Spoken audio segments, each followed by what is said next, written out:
Hello, everybody, and welcome to the Kentucky Speedway here in Sparta, Kentucky, where the HTL Cup Series is ready for a playoff-defining event here at the home of ABN.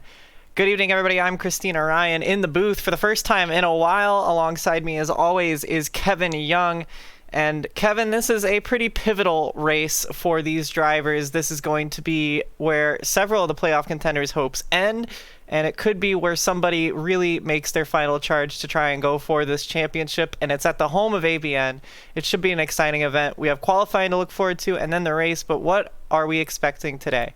Well, it's Kentucky. It's a track that ABN calls near and dear and home, and a track that is always fun to see, even considering the fact ABN does sponsor it.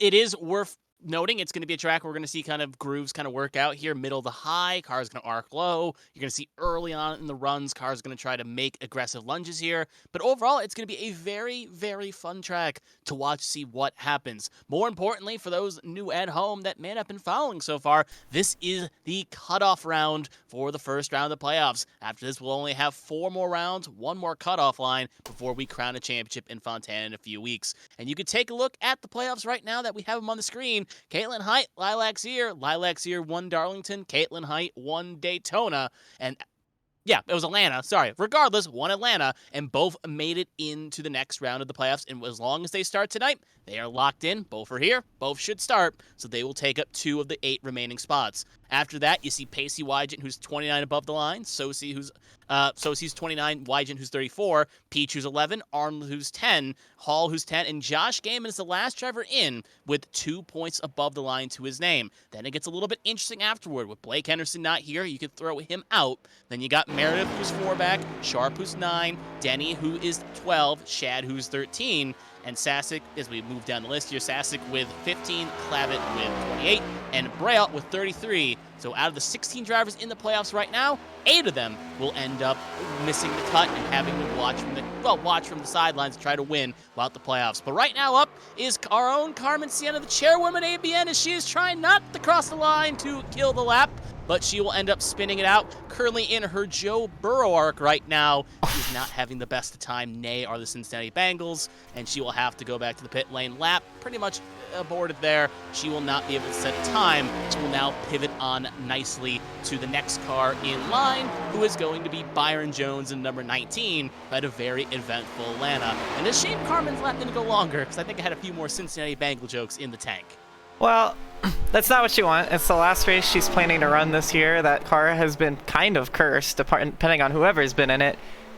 She said she just wanted to go out and have some fun. She'll have to do it from the back, but that does give her an opportunity to maybe gain a ton of positions today. But Byron Jones is going to get a lap in, and the number 19 will cross and will be currently first place as a result of being the only driver to turn a lap. Yeah, the thing is, some drivers love starting in the back because that they find fun in trying to attack and go to the front. So fun is where you can make it. And we'll see with Sienna and Jones how they can have their own fun.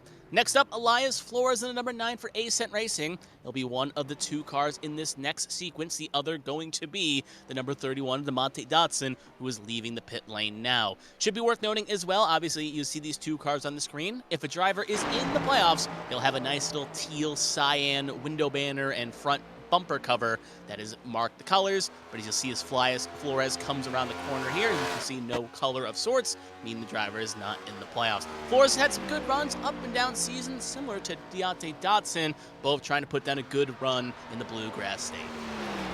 Yeah, Elias going to try and get down there on that seam, that little patch in turn 1 and 2. Again, this track reconfigured a while ago, a much different beast than what we're seeing today. Or excuse me, not today, but back in the day. A lot less banking, a lot more dynamics added into this track. And as Elias comes out of turn number 4, he's going to come across start-finish line and will put down. He needs to beat a 31.263. He can't do it. He does a 31.404. And I don't know that Dotson's going to be able to beat that or not, but we'll see in a moment as he comes across the line now. And he will turn. Waiting for scoring here. I don't think it counted. Yeah, I think they nailed it somewhere on that run because it looked very slow coming out of 3 and 4, almost like they were checking up because something occurred. Here is a Regardless- playoffs driver, by the way.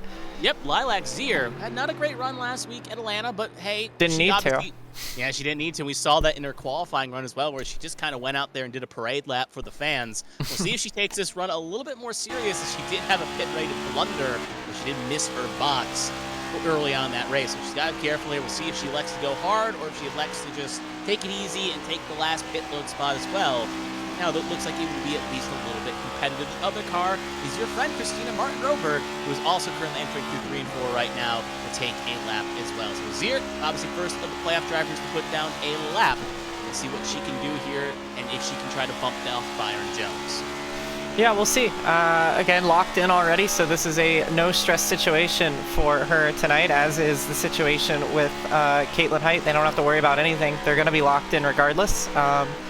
And it looks like she's going to put a decent lap together, so it's not going to be a parade lap per se this time around, but it will be a halfway decent effort, and across the line she comes. We'll see where she puts that number 50 machine. Had a great season so far, seeing if she can keep that momentum going, and she will, because she puts it up on the top spot so far. And Martin Roberg now coming across the line. We'll see what he can do, and it's going to be good enough for first place by a whole 10th over Zier, so put him up atop the board now. I think to kind of pivot one more thing about Zier before we get to the next 2 cars, I think there's a situation where you don't want to take your foot off the gas too much. You don't want to kill your momentum and get yourself out of rhythm, maybe even do like a Denny Hamlin-esque code. That's what I was about to say, yeah. You don't want to just go for 20 points. But the difference between the Denny Hamlin situation and Lilac Zier, I don't disagree with you. The momentum is important, but she doesn't really have to do anything in this race. It doesn't matter too much. It only starts to matter the next race. So she can afford to get 20 points and still be in the championship. That's True. That's what the win punches your ticket for, and that's why it was so important for her to get that win. But yeah, to your point, you don't want to have that continue when you get into the next round. So it is still good to give 100% every week so you don't break that momentum. But it looks like she's back on form today so far. Interesting to note, though, we've had a third of the cars that have qualified so far have not completed a lap. So she's already doing decent in that respect and on the front row as it stands. Next 2 cars we see on the screen now, Zach Meredith and the 12th Dustin Hall, both playoff drivers. Meredith needs a good qualifying run to get himself some stage points. Only 4 back of Gaiman. We'll see what he can do to start that progression forward, and it will be good enough for P2, just missing out on Roberg's 31.12. Now Dustin Hall, next driver up 10 above the cut line. Again, wants to make sure a little more smoother run, starting more forward would help, and that will be the lap he needs. Put him on P1, put him to pole position provisionally with a 31.09 for his trouble. So Dustin Hall now top of the charts, and we pivot to another playoff driver, Dean Clavitt, who is trying to do the double here, become the Truck Series champion and the Cup Series champion, in which Carmen kind of alluded to the last couple of weeks. This could be his last hurrah at trying to hoist a championship in either series. Meanwhile, flanked by the 94 it's usually piloted by Bobby Blowers, and it is piloted by Bobby Blowers. So Clavitt and Blowers, the next 2 on track. Clavitt, the 4th playoff driver in succession here to fire off. So a lot of playoff drivers had bad Atlantas trying to rebound here in the Bluegrass State. Yeah, Dean Clavitt, kind of a heel of the series from a lot of his peers, but he always seems to go out and know how to get it done when it matters the most, much to the ire of those same drivers that are not so fond of the Canadian, but he's here to play spoiler, and like you said, it might be his last chance to do so. So trying to bring his A game today. He's in the playoffs. He's trying to keep himself alive, and we'll see what he can do. I don't know. I'm kind of a Dean Clavitt fan. I'm not going to lie to you. I've enjoyed watching him race, and it's been a fun stint in the booth to watch him. He definitely brings the excitement, for better or for worse. So it will be 4th place this time. Yep, 4th place for Dean Clavitt. He also has a mean college football player as well. Fun to play him in certain games. Bobby Blowers now going to come across the line as well, and he will slot his machine. Wait for the board. 7th. Yeah, he 7. Number 94 machine. I don't know if you caught it, but he got very loose in 3 and 4. He had to jump out of the gas not to let that car come around on him. So kind of just happy to put the lap time on the board at all. He still beats Elias Flores' lap, but that's the only one he's going to beat. And I feel like that might not be too far from how that ends up at the end of qualifying. They are 3/10 off of Dustin Hall's lap time as it stands. But Gary Donaldson, one of the wise old foxes of HTL, now coming on track and seeing what he can do in that number 22 machine. they will be flanked along with Bailey Thompson, the 27. For those eagle-eyed viewers, they could have caught her last night in the A-squared All-Star race, where she put up a P4 effort, so she's trying to keep that success going. But back to Gary Donaldson, like you were saying, Kristina, the fossil of the fossil. He's not gonna like that. I was gonna think of a better term. The old man. No, that's making it worse. Let's just say the wise veteran. You'll take what I said, right? The wise old fox, yeah. I think. Yeah, honestly, you said fox, and my brain auto-corrected the fossil. So that is silver bullet, maybe. I don't know. Yeah, silver bullet. A lot of nice words. Gary Donaldson gonna put down a good lap here, and it's going to be 7th. So he will bump Blowers down to 8th for the wise old Wisley Fox. Now Bailey Thompson going to come across the line here through the tri-oval, number 27 to a P4. Good run by Bailey Thompson in the freemium sponsored game there on the side of the machine. I don't know what word you just said. Maybe I'm the old one now. I'm not sure. But yes, great lap from Thompson. She puts up a great time here. Now here's somebody who needs to have a really good effort today. As I understand, Peltier Sharp a little bit on the back burner after these last couple of races. Still in the playoffs, but again, half the field, it gets cut tonight. So she's going to have to put her A game on. And we know that with Peltier Sharp, that's like a 50-50. She's either going to put in the performance of a lifetime, or it's going to be a tough one to watch. So fingers crossed it's a good effort for the French born driver. She comes out of turn number 4 to start her qualifying lap, and we'll see what she can perform here.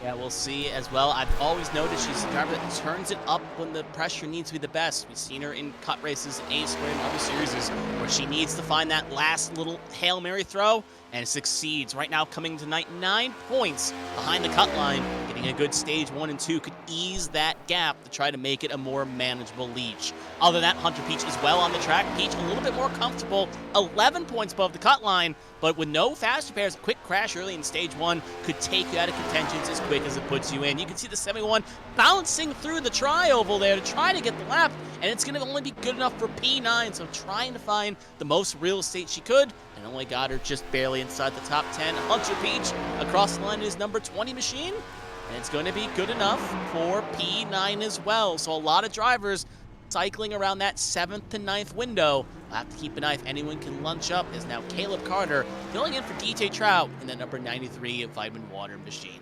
Yeah, it almost makes you kind of wonder if the track conditions took a swing there, because both Peach and Sharp tend to be a lot faster than what they are putting up lap times for right now. So it makes you wonder. Also, two completely different manufacturers, so perhaps the track conditions have swung a little bit. Maybe the crosswinds into 3 and 4 getting a bit intense here, causing some drama. But they're going to have it all to do. And Peach in a little less of a sweaty situation, but if they keep putting up lap times like that, they're going to be fairly deep in the field. They are about a quarter of a second behind Dustin Hall's lap, which is still standing as it sits at the moment. That's where another risk comes in as well. If a driver behind the line, let's say now for Denny, a Shad Swansworth, Eli Saska, Dean Clavitt, Jeremy Braille, all have had success in the past as Carter will hit the wall there, and that is going to be a no qualification lap for Carter. So we'll pivot on to Richard Odie. He will be the other car here in this 2-car tandem put down a line. But to finish my point is that if a driver below the line bumps their way in, if you don't get those stage points, or you don't get those good points for right now, Meredith, Sharp, Denny fighting with Gaiman, maybe Hall for that bubble line. The driver below bumps her way in, the line moves, and you have to make sure you keep up with the ever-changing line to get to the next round, like a circle shrinking in Fortnite or any other Battle Royale game. Richard Odie going to come across the line, P13 for the number 78 machine, as he will slot in the 13th. Next up, another playoff driver. Speaking of him, Jeremy Braille, pretty much in a must-win tonight.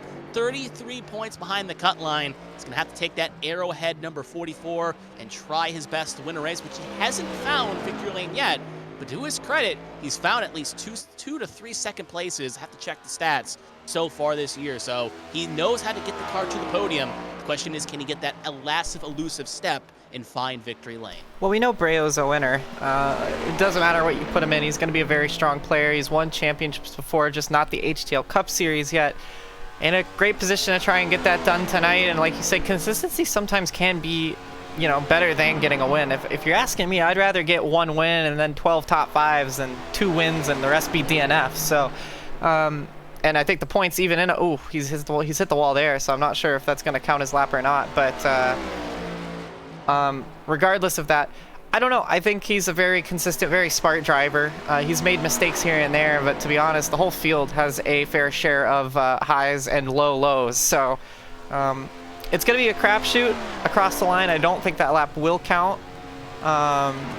So we'll be falling back to find Matthew Boone, who is also at a different car tonight in the number 4. Usually Apperson's in that machine, but Boone in the 4. I guess some owner point situation going on there, but Boone will put it in 5th place. So good lap from him. Yeah, obviously we've seen Tombstone Unforgiven do some driver switches here and there to try to get some cars. Obviously with Henderson out here, the 25 is available. We'll see if anyone ended up piling into that machine. But we'll see now the next 2 cars on the line. Josh Arnold, next of the 2 in succession, driving the number 2 machine. Arnold, another playoff driver, 10 above the line in a dead heat with Dustin Hall. And I'll be honest, not 100% how the tiebreak procedure works here. Maybe net finishes or something around those lines. Should be best finish, but best finish. Okay, we'll so because it's usually it's wins and it's second places, third places, etc. But I'm not 100% on that. That's just how every other series in the world kind of does it. But it won't matter as long as he gets comfortably in. But being in a dead heat, if a driver again bumps, let's say a sharp bumps their way in, the line then moves the Arnold Hall line right now. We're currently in a dead heat, so knowing that, you want to get some crucial stage points to give yourself that separation, depending how it plays out. He'll also be flanked by Pacey Wide, the number 00 machine, a lot more comfortable. We'll see him in just a second. First, we'll focus on Josh Arnold here, with almost flirting with the wall there. Comes down the line through the Geico restart zone, cutting the trial, and it's going to be good enough for a 6th place. P6. So nice good run there. We'll put him in the 3rd row. There's Pacey Wudge, a lot of an easier road for himself. 34 points above the line. As long as he makes sure he gets some good stage points and puts himself about 40 above the line, he will be automatically advanced by the end of stage 2. Good run by Wydget. We'll see how it puts up on the board. Ooh. Not that good. P13. He's going to have some work to do. Yeah, if he wants those stage points, he's going to have to go earn it. And that's one of the things that's going to be something to keep an eye on, Kevin. These 2 stage breaks we have, we shouldn't see green flag pit stops during stage 1 or stage 2, which means we're pretty much going to have an all-out brawl for those stage points because they're almost more valuable than the race at this point. So we're going to have to keep an eye on that. The stories are going to continue to update. Short stages, it's kind of an HTL staple, and it's what we've seen all season is the first couple stages are usually the calm one, and then we get to the final stage and it's all bets are off. I think we might see this race run a bit backwards, where everyone's going to be so desperate to get all the points they can early on in the event of something maybe happening in stage 3, that by the time we get to stage 3, I think everybody's going to know what they have, and everybody who's left will be there to pick up the pieces. So I wouldn't be shocked if things run a bit backwards today, but that could fall in the favor of Shad Swatsworth, who tends to be a bit of a closer in this series. Number 18 machine comes through 3 and 4. We'll see what kind of lap time he can put down as he comes out of the final corner. About halfway through the field now. And across the line for Swatsworth, it's going to be good enough for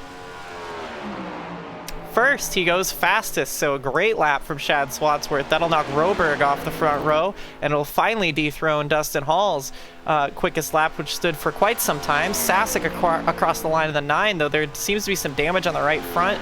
There is, but he does get a lap time in, but it's only going to be good enough for 15th. Only beats 3 other drivers, the slowest of all the playoff drivers thus far. Yeah, and this is where it gets interesting, because Wadsworth's a driver that you could say is strong at Fontana, and if he can get to Fontana, he's almost like back in the late He almost had a 1. Yeah, he almost had a 1, and is yet find his way to victory lane at that track. But finish my point, it's kind of like when Larson at Homestead for those like 2016, 2020 window, where if the track went to Homestead's finale, he could have his best chance to get the championship there, be in his wheelhouse. Now, obviously, he ended up winning his first championship, maybe many, at Phoenix, so maybe a bit of a mute point there. But anyway, Lily Frazier next up here. She will be one of the 2 cars on the track. The other will be the number 91, the Dr. Pepper Man of Austin Mongold. So for Lily Frazier, she deserves a break today with her Kit Kat machine. The question is where she can put this car up. Obviously, driver you see a lot in the Truck Series, also done a lot of fill-in rides in the Cup Series, bounced around, but obviously seems to have found a permanent home in that number 57 with Bianca Constantinu's retirement from HTL competition. So as she comes off the last corner right now, where can she slot that number 57? Through the tribal? We'll see where she lights up the board. It's going to be good enough for P15. So just behind Pacey Wydget, just between Eli Sasek she'll be slotted right between 2 playoff drivers. Austin Mongol now coming to the tribal as well. Number 91 machine will plot himself. P20, not a great run, slowest of all the cars that have put down a lap. And that will now pivot us to the next 2 of David Smeal Jr., who looks like he just had a tow back to the pit lane. So we'll see if he goes out. And the other one looks like it will be Alfred Denny. So David Smeal and Alfred Denny. Actually, it looks like it'll be Sosi, my mistake. And his number black 81 Hello Kitty machine. Kit Kats and Dr. Pepper, that's a great combo if you ask me. But I mean, we've seen Coke in Oreos, so absolutely, who knows, it's not that far off the line. I like them all, Kevin. I like them all. I'll take all 4 of them, please. Can we get some of that up to the booth? Can we work on that? Thank you. Yeah. We'll have to talk to our intern here and do a little vending machine. Some Reese's Pieces would be awesome too, please. Oh, yeah. But I tell you what, afterwards we should go get some Dead Man's Fingers. I think that would be a great end to the night, as David Smeal Jr. would agree. He comes across the line to start his lap, filling in for the perennially absent Calais Height, since her issues several weeks ago took her out of that ride. We did see her last week. But Smeal back in the car, and we'll see. Well, he's done decent since he's been in there. That 8 car has not been a particularly it's not been an overwhelmingly good car this season, but been making it work. Beautiful car nonetheless. As it comes out of turn 4, you can see the new iRacing update that adjusted some of the spec mapping. It's just even more beautiful. Across the line for Smeal, though, it'll only be enough for 11th, so maybe not the beautiful lap he was looking for, but eyes on Josh Susi now. He is probably the best equipped to try to take the pole as it stands, and across the line it's going to be good enough for 11th, so he was unable to make anything of it and does not even make it into the top 10. So uncharacteristically poor lap from Susi there, but he is one of the best drivers in the field, so I wouldn't be surprised if we see him back up front by the end of the first stage. Alfred Denny in the Kevin Harvick throwback up next. And this is where it gets interesting, because if you did watch last week, this is where it's worth noting Valkyrie Motorsports and Late Liberty Motorsports, obviously sister teams throughout, had a basically lockout of the first 5 positions. So it's going to be a Valkyrie stepping stones trifecta in qualifying here, as Denny will be the next along with Josh Gaiman. And then we'll get on to our race winner just after this. So Alfred Denny, a driver in the playoffs as well, currently 12 back. We talked to him last week. Well, I talked to him last week. Obviously, Kristina, you were not here. But when I talked to him last week, he was optimally optimistic about tonight, but knew it was going to be a bit of a challenge. But he knew he was ready to take said challenge, so we'll see what he can do. Other than that, obviously Josh Gaiman as well, just behind, and with him being only 2 above the line, getting a decent qualifying spot is going to be crucial for his success. So as Denny comes across the line through the tribal, he will slot his number 29 machine nicely into P10. So that is what the doctor ordered, maybe a little bit higher. He will take that. Josh Gaiman, another driver that needs a good run, had a poor Darlington, a great Atlanta, hoping maybe not to split the difference, coming across the line.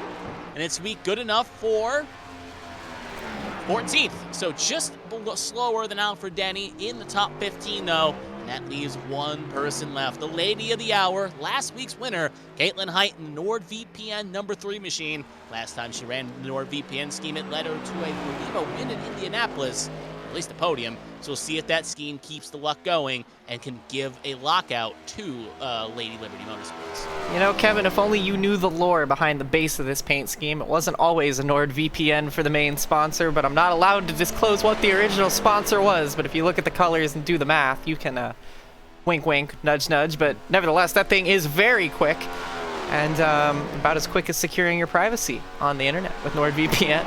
Are we going to do the same thing? Are we going to do the same thing like Xfinity race on Saturday? No, I hope not. Drivers not consistently, no. Just one. But we'll see if she can get that thing on front row here. I do want to note really quickly, though, we are going to see a Swatsworth front row regardless, so that's a huge move for Shad. Kind of showing that he means business here, and you got Hall and Meredith in the top 5. Height trying to throw herself up there, too. She clips the grass a little bit coming across the start-finish line. Is it going to be enough for pole? No, not even close. 13th. So none of the drivers at the tail end were able to do it, and Swatsworth was the only one able to dethrone Hall. And how about that? A Shad Swatsworth pole. I think I've seen it all. Hey, it's been a good run for Swatsworth. Pressure's on. He knows what he needs to do, and that is what was needed. Pole position will at least put himself in the right order. We do have a correction. It's Val Frigia. Valfreya.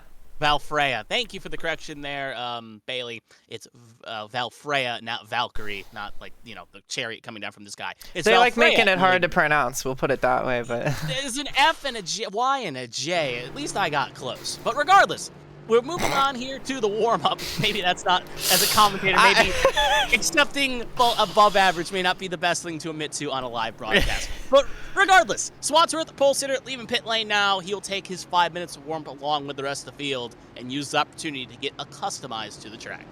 Yeah, you wanted the best. You got us instead, so take it up with our boss, who's in the number 96 car, if you have a big problem with it. But yes, we do have Swansworth on pole. That'll be an exciting one to watch because it'll be Swansworth and Hall side by side off into turn number 1, and those two are very fierce but very clean competitors. I'm very much looking forward to see how that one turns out. You've got Meredith, you got Thompson in the top 5, so she's put together a great run. Fastest girl in the field, not even one in the one of the playoff drivers, so that's an interesting spoiler there as well. And then you got some drivers who are in the playoffs very far back towards the end, like Eli Sasic and Pacey Wygents. They're gonna have to be digging themselves out of the hole tonight. And some love, again, getting the shovels, digging it out. Others do not like that challenge, but it's all about, this is what the playoffs, you love them or you hate them. It makes you have to be the best you can through a 3-run period, and some other series too, but to make it work out. Nice little view here as we ride on board.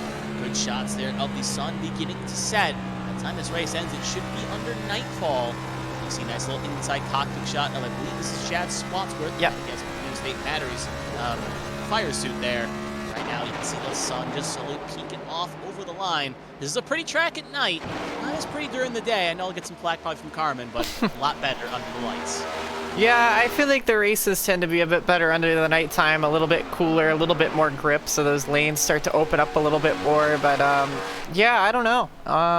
It's going to be interesting to see, of course. I think they're on the incorrect setup, actually, from what we were hearing, the murmurings of pre-race. So they had to reset the lobby once, and the lobby reset, I think, may have messed with the setup. So everybody kind of running on that COVID era, no practice, just unload the truck and race kind of situation. Which will be exciting for us. It'll be frustrating for the drivers, but it'll make it a little more interesting. But it might make the racing change a little bit, so we're gonna have to keep an eye on that. Maybe the racing dynamics gonna be a little different. Maybe that's why some of the playoff drivers qualified so poorly. It's gonna be hard to tell until we see the green flag drop. But one thing we know is that at the end of the race today, half of the playoff hopes will be shattered, and the other half will be further emboldened as we head into the closing stages of the season. Yeah, and we'll have to see how it plays. Obviously, it's a bit of a crapshoot. Some drivers will go high, others will go low. Let's see how it plays out. Nice, getting some good shots here through the camera pack. See the cars flirting with the wall. And it should be worth noting, stages, obviously we'll talk about when we get to the main race, but stages are 30 and 90, same as they were for Atlanta last week. More importantly, drivers do not have a fast pair. The last race to have a fast pair was last week. From here on out, all these drivers will not have that fast pair in the back pocket, meaning if an accident were to occur, driver were to spin, get in their own wreck, it could end up being catastrophic, depending on how bad the car gets turned out. So drivers will have to be wary, be cautious, and we'll have to see it plays off. More importantly, I will try to keep everyone up. You see Sasic at the inside wall here, but more importantly, us in the booth here, we'll try to keep everyone updated on how the points will shake out throughout the stages here to give a rough idea for the viewers at home who is trending rightward and who is trending not rightward as the series bases itself off the current NASCAR points playing system. As we see the virtual fans getting inside their seats, standing, not even sitting, as we get ready with a minute to go to see 166 laps. Kentucky, as that's where one lucky driver will park their car after winning tonight's race. Absolutely, and I can't wait to see who it's going to be. Should be a fun race. This track tends to put on a good show. At least on the iRacing side of things, it tends to put on a good show. There's been a lot of great racing here. And I'll tell you one thing that I learned this weekend during the race last night in Winston. I started very deep in the field. I will say one advantage that this has, we won't be expecting any pit stops during the first two stages, Kevin, but it will allow for a little bit of strategy to unfold, because if there is a caution, we're going to see a lot of cars pit. there is the opportunity for these drivers that are starting very deep in the field. Why not save some tires a little bit, maybe save a little bit of fuel, so if you do come down pit road, you can shorten up that pit stop, or maybe if it's early enough, you're saving tires, you may not need to pit at all, put yourself in some good track position. A lot of opportunities opened up for me in that race last night because of the fact that I was so far in the back of the field. It was one of those situations where it's like, I'm already back here. It doesn't really matter. You know, the only way you can go is up. So we'll see how that works out, especially for the playoff drivers. I'm sure by the end of the night, Kev, we'll see probably all of the playoff drivers take up the top 12, 16 spots in the finishing order. So. Yeah, they will. So warm-up has officially concluded. We are going to get on ready here to move to the main event of the evening. 166 laps around Kentucky for the ABN Studios 400. And we'll see that just in a few seconds here as drivers begin to spawn on the track. Yeah, absolutely. And with that, Kev, we can go ahead and take a look at the starting grid for tonight's race. Of course, we just watched the entirety of the qualifying session unfold, but we saw it was Shad Swatsworth and Dustin Hall that were taking us to the green flag tonight with great efforts from them. And further down the order, we have Meredith and Roberg. And as you see them tick by, again, the cyan, the teal backgrounds are playoff drivers. The dark blue are non-playoff drivers. As you see here, Bailey Thompson and Matthew Boone not in the playoffs, but great qualifying for the both of them. 2 playoff drivers of Josh Arnold and Dean Clavitt in row number 4. And rounding out the top 10 is Lilac Zier and Alfred Denny. Kevin? Yep, moving further on, we'll see the next row here will be Byron Jones and Joshua Sosi. They will make up row number 6. Obviously, Sosi looking poised to advance, but needs a good run. Caitlin Height and David Smeal Jr. in row 7, teammates, and Caitlin Height, obviously, already locked in. Josh Gaiman, Gary Donaldson in row number 8. Gaiman needs a good run, 2 points above the line. Last driver in, we'll see if he holds it. Hunter Peach, Lily Pelletier-Sharp, next row. Peach above the line, Pelletier-Sharp below the line. Both can still have highs and lows. We'll see how it shakes up. Pacey Wygent, Lily Frazier in row 10. Wygent pretty much the most comfortable right now without a win. We'll see if he can hang on to that. Lily Frazier also with a good qualifying spot for her troubles as well. Row 11, Eli Sasek and Bobby Blowers in row 11. Sasek below the cut line will need a good run to get inward. Row 12 will make up Elias Forrest and Richard Odie, 2 drivers that had up and down seasons looking to get a good finish here tonight. Austin Mongol and DeMonte Dodson, row 13, the rookie and the Dr. Pepper man. We'll see how either driver can do tonight. Jeremy Braille and Caleb Carter in row 14. Carter in a fill and roll. Jeremy Braille in a must win. We'll see if he can do the Herculean task and jump up towards the front of the field. And last up, our own Carmen Sienna. She'll be taking up the rear of the field here. The hometown gal will be trying to get a win in the Bluegrass State. One more look at the points again, as we did allude to them. Top 8 will get their magical way in and get their tickets punched. If a driver in a teal number wins a race tonight, they will also lock themselves in and could change where the line is placed. So keep an eye on that. So drivers in yellow already locked in. Drivers in that teal light blue currently in the playoffs, and anyone else in a dark blue just having fun here trying to get the win. Absolutely, as they come across the line, we should be seeing the 1 to go from the flag man, and that should get us ready to start things off for tonight's event.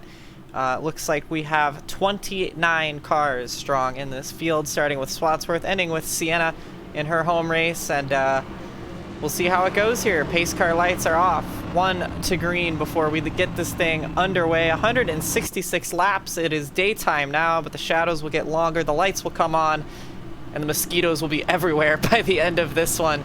Yeah, huge opportunity here for Swatsworth, Kevin. He can absolutely take advantage of this pole position, this great track position, try and get some solid stage points in what is an extremely short first stage.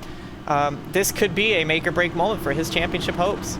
This is where championships are made and drivers make their moments to try to win championships. So we'll see how it all plays out. If I had to throw out a quick prediction, and I'll ask you, Kristina, as well in just a second, of who I think has the best chance to win tonight, my money is, we'll go with an obvious 3. We'll go Swatsworth, Hall, and, I'll throw out a Hail Mary. Let's go with Alfred Denny.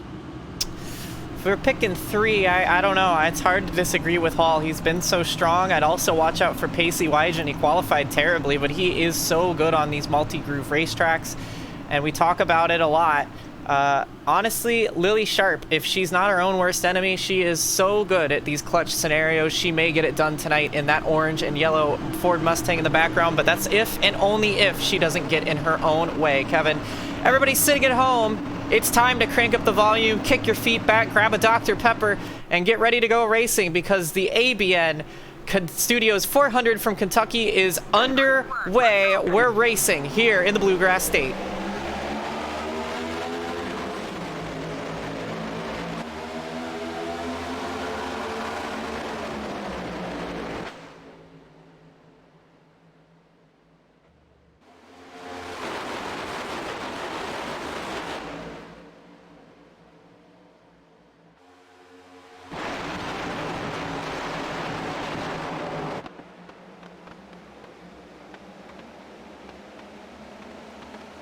And as they come off of 4 here, Swadsworth will lead the first lap. Now, obviously, no bonus points for leading a lap, but at the very least, that will help his pride. Roberg and Hall having a bit of a battle for second here.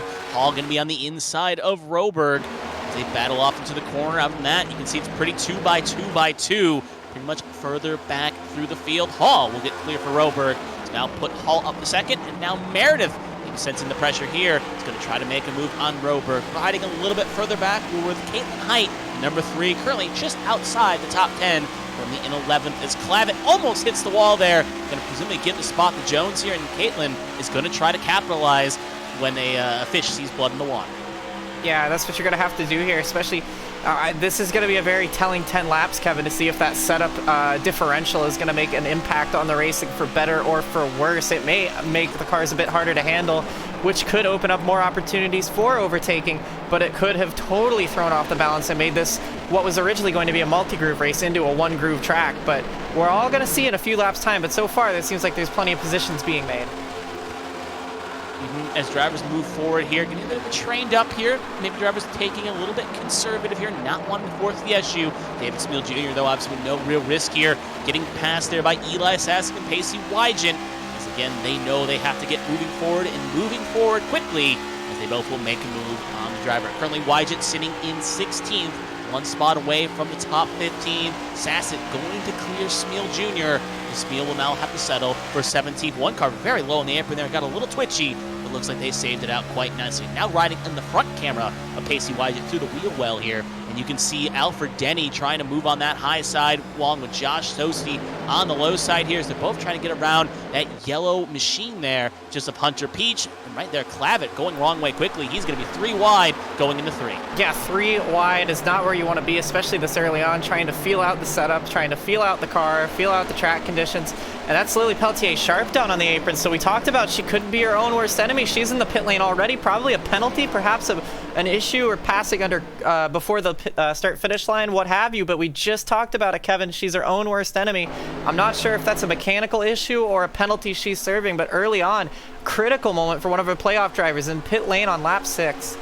She had to jump the pit lane too, so that was something really major here that was wrong. She didn't even make it fully down pit lane.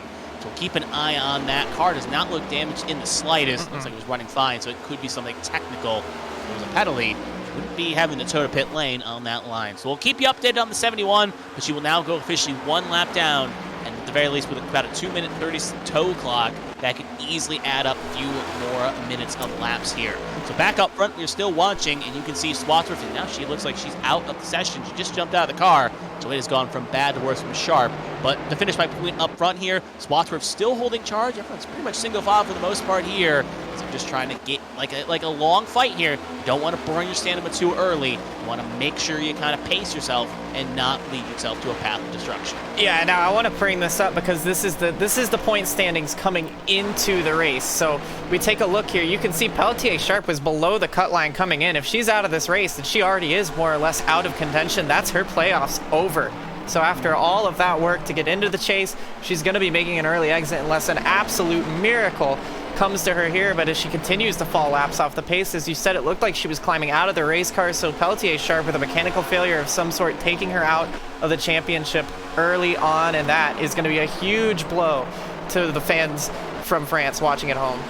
Yeah, I saw a few people in the chat already happy about her getting picked up from your own prediction, but obviously sometimes things are not meant to be. Right there, looked like a battle for fourth was kind of getting a little bit moved on here as Meredith was feeling a little bit of pressure from Arnold, but driver moving forward, the 4 machine, teammates fighting a little bit here as Matthew Boone taking advantage of that opportunity to try to make a move here, and it's going to be on the low side of the number 2 machine of Josh Arnold. They'll split slide it. Now, obviously, that 4, I believe, was qualified for the Owners' Playoffs. I can check that in just a second here. I believe they were qualified. This may be a last-ditch effort to try to get that 4 into the next round of the Owners' Playoffs. We'll have to make a note of that in just a second. That would right explain, now, Boone doing a good job. Yeah, that would explain why Boone's not in the 28 car that he's usually in. And we saw some great results from that number 4, of course, getting into the Owners' Playoffs with Rudy Valentine's win at Sonoma. So it would make sense that that's why that driver swap has happened, and Boone wasting no time trying to get that car up in. And honestly, it's some of the best driving we've seen out of Boone this season so far. So maybe that change of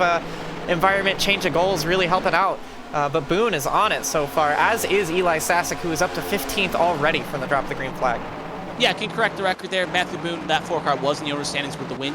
Just confirming that. They were 24 points behind the line coming in tonight, with Valfrea Motorsports 33 of Gaiman, the 25 of Henderson, both in a deadlock. Now, obviously, Henderson not here. That means that basic spot goes to the Gaiman's 33 owners point standings. But there is still a chance if that 24 can win this race, it locks in the owners championship. So even though Boone's not fighting for a driver's championship, if Boone can win this race, that will lock that number 4 in the owners championship to the next round. So maybe, again, looking at Tombstone Motorsports, looked at their drivers and said, look, Apperson, great driver. We have a chance to maybe get some more end-of-season prize money. We're going to take a risk here. Or maybe if Apperson wasn't here tonight and they said, Boone, just step in that car. Let's take one final shake at trying to get that car into the next round of the Owners' Playoffs. We've seen it last year where Wygant drove the machine into the top 4 of the Owners' standings and tried to win the Owners' Championship last season. Up front, you can see it's still the top 3, Swansworth, Hall, and Roberg, but they're beginning to break away from 4th place in Meredith, with the gap now being just over a second from this top 3 to the next gaggle of cars, which is 4th all the way pretty much down to 20th. Yeah, and you can see that here. It's a much more unified group up front versus the gaggle going on here. And as we mentioned, we're almost already through the first stage, Kevin. We talked about how hectic the racing would be, especially for those that are kind of will they, won't they on the playoff cut line. And we're seeing that right now with a bunch of playoff drivers squabbling about in the lower ends of the top 10. But up front, Hall and Swansworth, line astern, they're really loving what they're seeing because they can get some great points out of the early stage here if it stays green to the end of stage number 1. Yep, they will indeed. Just making a quick note here. Looks like Sasek, right now some drivers complaining of cars being a little bit tight or being a little bit loose. Hearing some points back there with Sasek, Clavitt, and Denny, all kind of saying the cars are maybe a bit tight, not turning to the way they need to turn.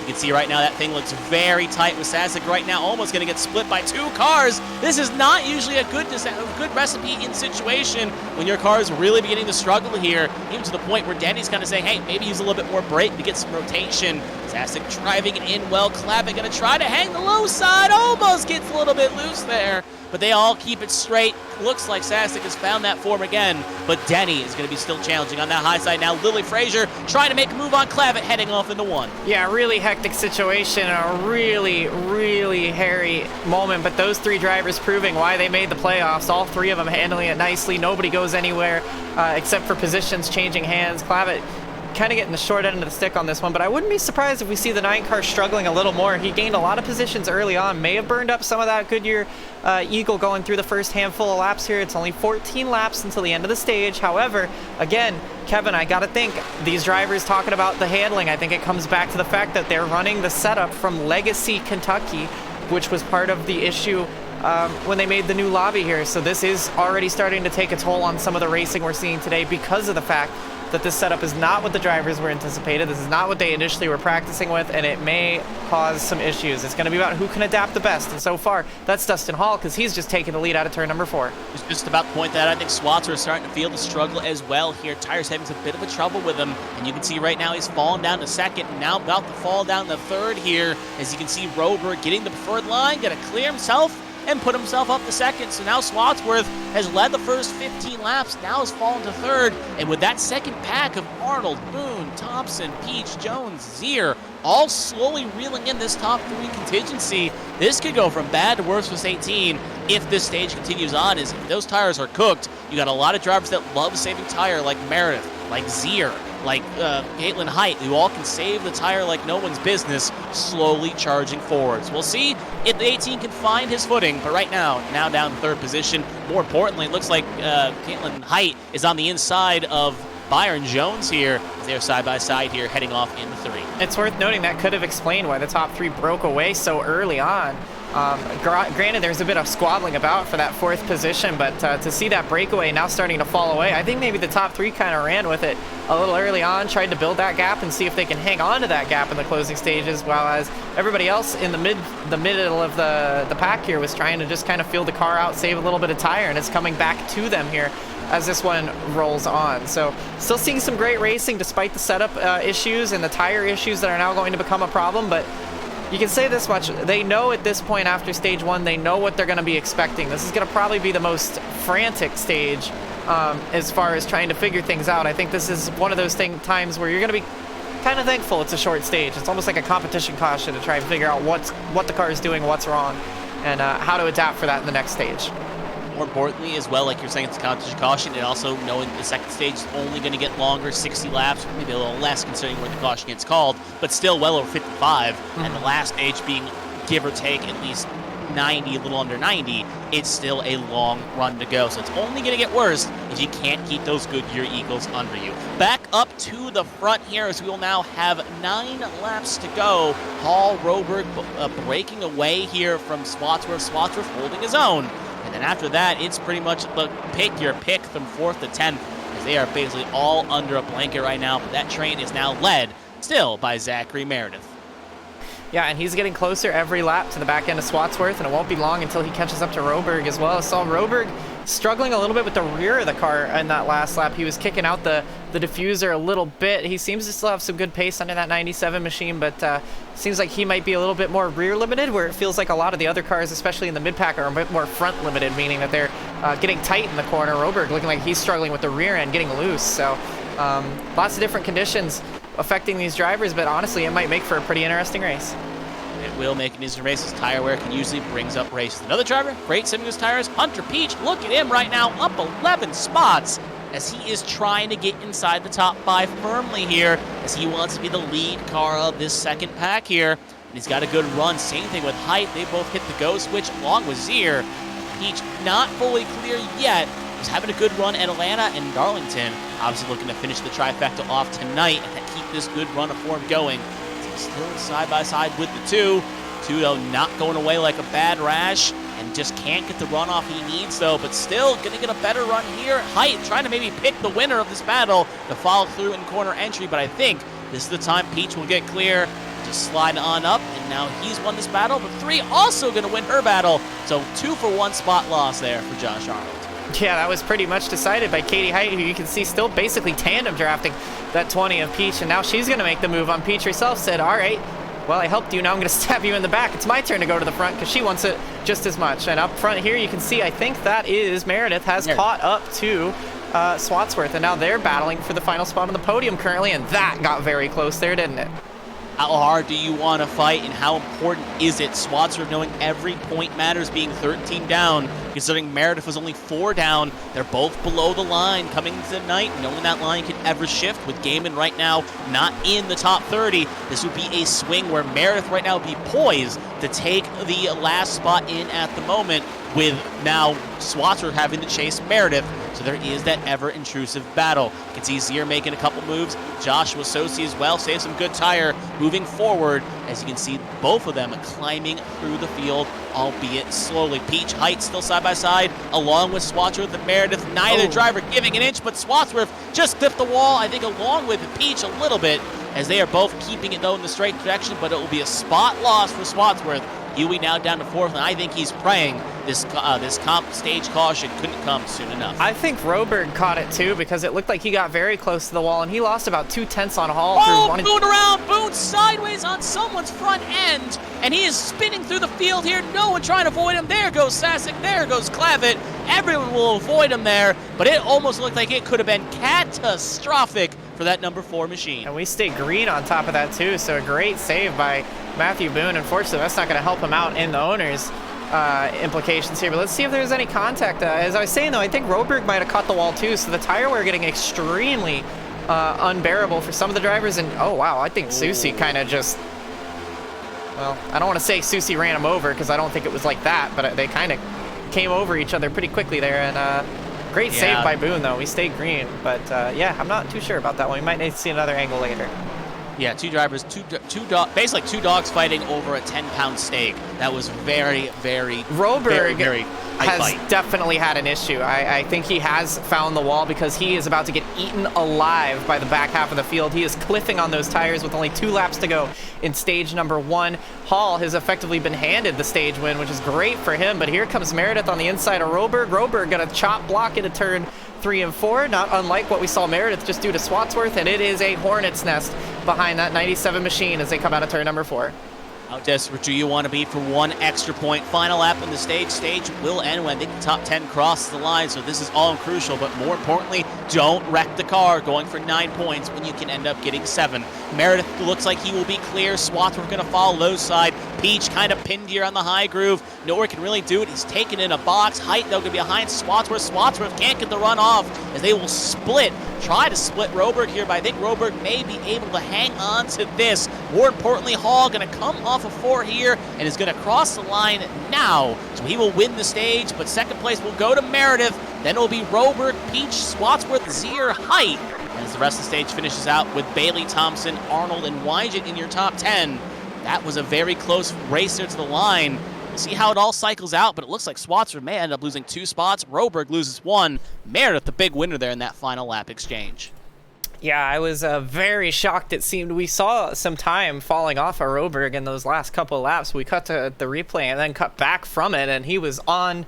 I mean, he had 6 cars on his back bumper. He only ends up losing 1 spot there, but he had an incredible cliff in those last couple laps, and I'm not sure if it was related to a wall hit or not. I'm not sure if he hit it or not, but I feel like you got to think he'd had to have with that insane loss of pace in the last 2 laps. He gave up a second and a half in about 2 laps time, so I think the tires cliffed because there was no major damage on that machine to make me think that it was maybe. Oh, we got Zier under caution. Cars checking up oh the my pace car there. goodness! Oh, Denny just hit the wall too. What? So Alfred Denny heavily torn up on the high wall there. He's totaled. That could be day done for both cars. As we'll see how damaged Zier is, but you can see that right front lifting up there, and it looked like everyone had a checkup for the pace car, and they ended up tearing up some machinery here. So we'll see how bad the damage is for both cars here. We'll take a look at it as well. What in the world? You'll see the pace car checking up here, cars getting on the brakes. No one really said anything about what the pace car is. You can see Zier not trying to run into Swatsworth, hits the inside wall. And then watch right side of the screen. He's already hit it there, but Denny comes in, same thing. Well, right on board with Alfred Denny. This is bizarre, Kevin. An otherwise clean stage, and now 2 playoff drivers. Granted, Zier's locked in. Let's listen in. Listen in. Oh, he's just dropped it. He just dropped it on braking. Oh my goodness, that is heartbreaking. Embarrassing for both of them. That is, I mean, that's 2 playoff drivers surviving a hectic stage and then proceeding for both of them. Well, listen to Zier. What happened? I think Zier was heavily decelerating, and I think maybe same thing happened to Kevin. He just dropped, or Alfred Denny rather, he just dropped it trying to slow down. Let's listen in again here.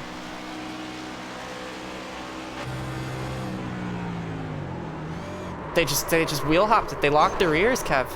Yeah, and they didn't obviously Zier, good avoidance there not to run in Swatsworth and make a possible penalty, or because right now Zier obviously locked in, but any penalty points or anything that could impede next round would maybe look, they're totaled, Kev. Yeah, they are heavily damaged, both cars here. Gonna have to get the bare bond. Denny might be out of the race because look at that right front tire. It is, I mean, he is much worse off than Lilac Zier is, but they are both very much shooting themselves in the foot there. That is bizarre.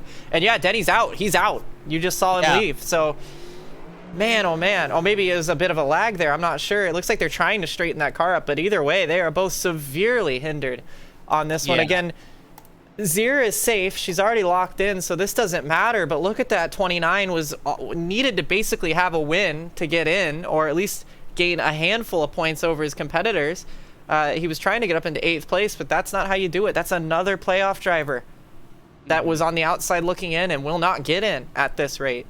It looks like Zier's car is going to get fixed enough, but that's going to set her back quite a bit. But that is absolutely bizarre. Yeah, and that's going to be also a warning, too. If you get any of the cautions or stage breaks, people will have to be careful of that. So both Denny and Zier will be the kind of the Pied Pipers here to bring a point. And looking at the chat here, obviously, I think the jamster, maybe Denny, saying, love to see it, touch the brakes, and shoots right. Must have been oil on the track. So it just kicked right on him, not even trying to avoid anything. So I think your point was correct, Kristina, about a wheel hop, as we're looking for something here, focusing on Matthew Boone. This is looking back at the incident that almost brought out the caution flag with the Boone and Susie incident. It looked like on first look that maybe Susie kind of just ran the car up the hill and maybe not known that he wasn't clear, but see, Susie gets a really good run in the center here. We're just taking another look at this while we can, but... Yep, and you'll see here, Susie gets the run off. Oh, Boone drives up the road. Yeah, I don't know, but in second look there, Boone jumped way out of the throttle, but they just found each other there, so maybe a bit more... I'm glad we took another look at that, because you wouldn't expect Susie to just dump somebody, which he doesn't. No. And ironically, you can see Alfred Denny making a brilliant avoidance there just for all of it to become undone here. We'll ride on board with the 81 and see one more angle here. Because Susie's got a hit list for sure. You know, he's got some few drivers, but Matthew Boone was not on that list. So there'd be no intention for him to take anything out and race the raft of the stewards. And yeah, speed differential right there. Car let up, trying to run for the point. Maybe not even trying to fully wreck him, then try to save him. No, yeah, he was out of the throttle a bit late, but he was out of the throttle. He tried to at least, you know, not make that any worse. But I think it's just the way that they all jumped out of the throttle there was alarming to Denny. I think that was the tire wear starting to do its thing. So glad we took another look at that. Again, let it not be remiss. Matthew Boone on the lead lap, still rolling, no damage on that 4 car. So a brilliant display there to keep that car in one piece. But yeah, a little bit of contact there. That was the only real incident in the stage up until the caution came out. We've had more cars crash under caution today than we've seen on track. Yep. Do a little bit of house cleaning here as we got the one to go here. Zier just came in and topped off more of the cars. She will be able to continue on. Carmen Sienna just came in and topped off as well. Alfred Denny still with a long clock, up to 4 minutes now on repair. So he will now be 2 down. Good news is he's the only car 2 down. So if he can get back out there, maybe some laps kick his way, maybe stranger things has happened. Lastly, looking at the chat, someone that asked caution, the chat asked if iRacing yellows only. It is the case, as this will be the caution to the team by iRacing standards, as we saw last week with Atlanta being a bit of an odd situation where it looked like it should have been a wreck, but since no car stopped, it will play out like that. More importantly, Gaiman looks like he's having some clutch issues, as he just said on the radio, something with his clutch button kind of acting up here, now getting back his spots here. So keep an eye on Gaiman, maybe also dealing with similar technical problems that may have took out Pelletier's Shark. Yeah, well, clutch button, Kevin, would already kind of give away you might be having issues to begin with. So he's trying to find his spots back. There might be some penalties that need to get cleared here, because it looks like he's just about going to slot in as we get ready to go green flag racing for stage number 2, which ends on lap 90, mind you. So it's almost double the length of the first stage. And Kevin, if the tire wear that we saw at the end of stage 1 is any implication about what we're going to see, this could get really juicy really quickly. And I'm not talking about the peaches on Hunter Peach's car.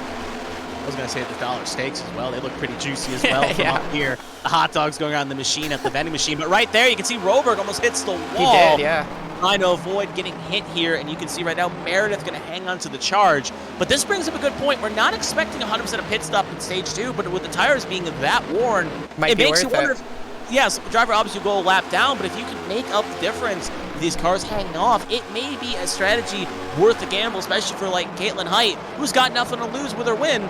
Maybe worth throwing a Hail Mary throw, or maybe a driver like Roberg or Thompson, who doesn't need points, or she doesn't need points in that case. So it may be worth trying something and rolling the dice to get some good spots here. But right now, Roberg caught out like a bad tide, as he is going to be caught out, loses 2 spots, will slot himself in between Hunter Peach and Caitlin Height. Yeah, I'm still not convinced there might not be some damage on that 97 from some of the altercations towards the end. He definitely cliffed on tires, but it doesn't seem like maybe he's saving extra tires now to make sure that doesn't happen again. I'm not too sure, but he's dropped a couple positions. He's not overwhelmingly off the pace anymore, though.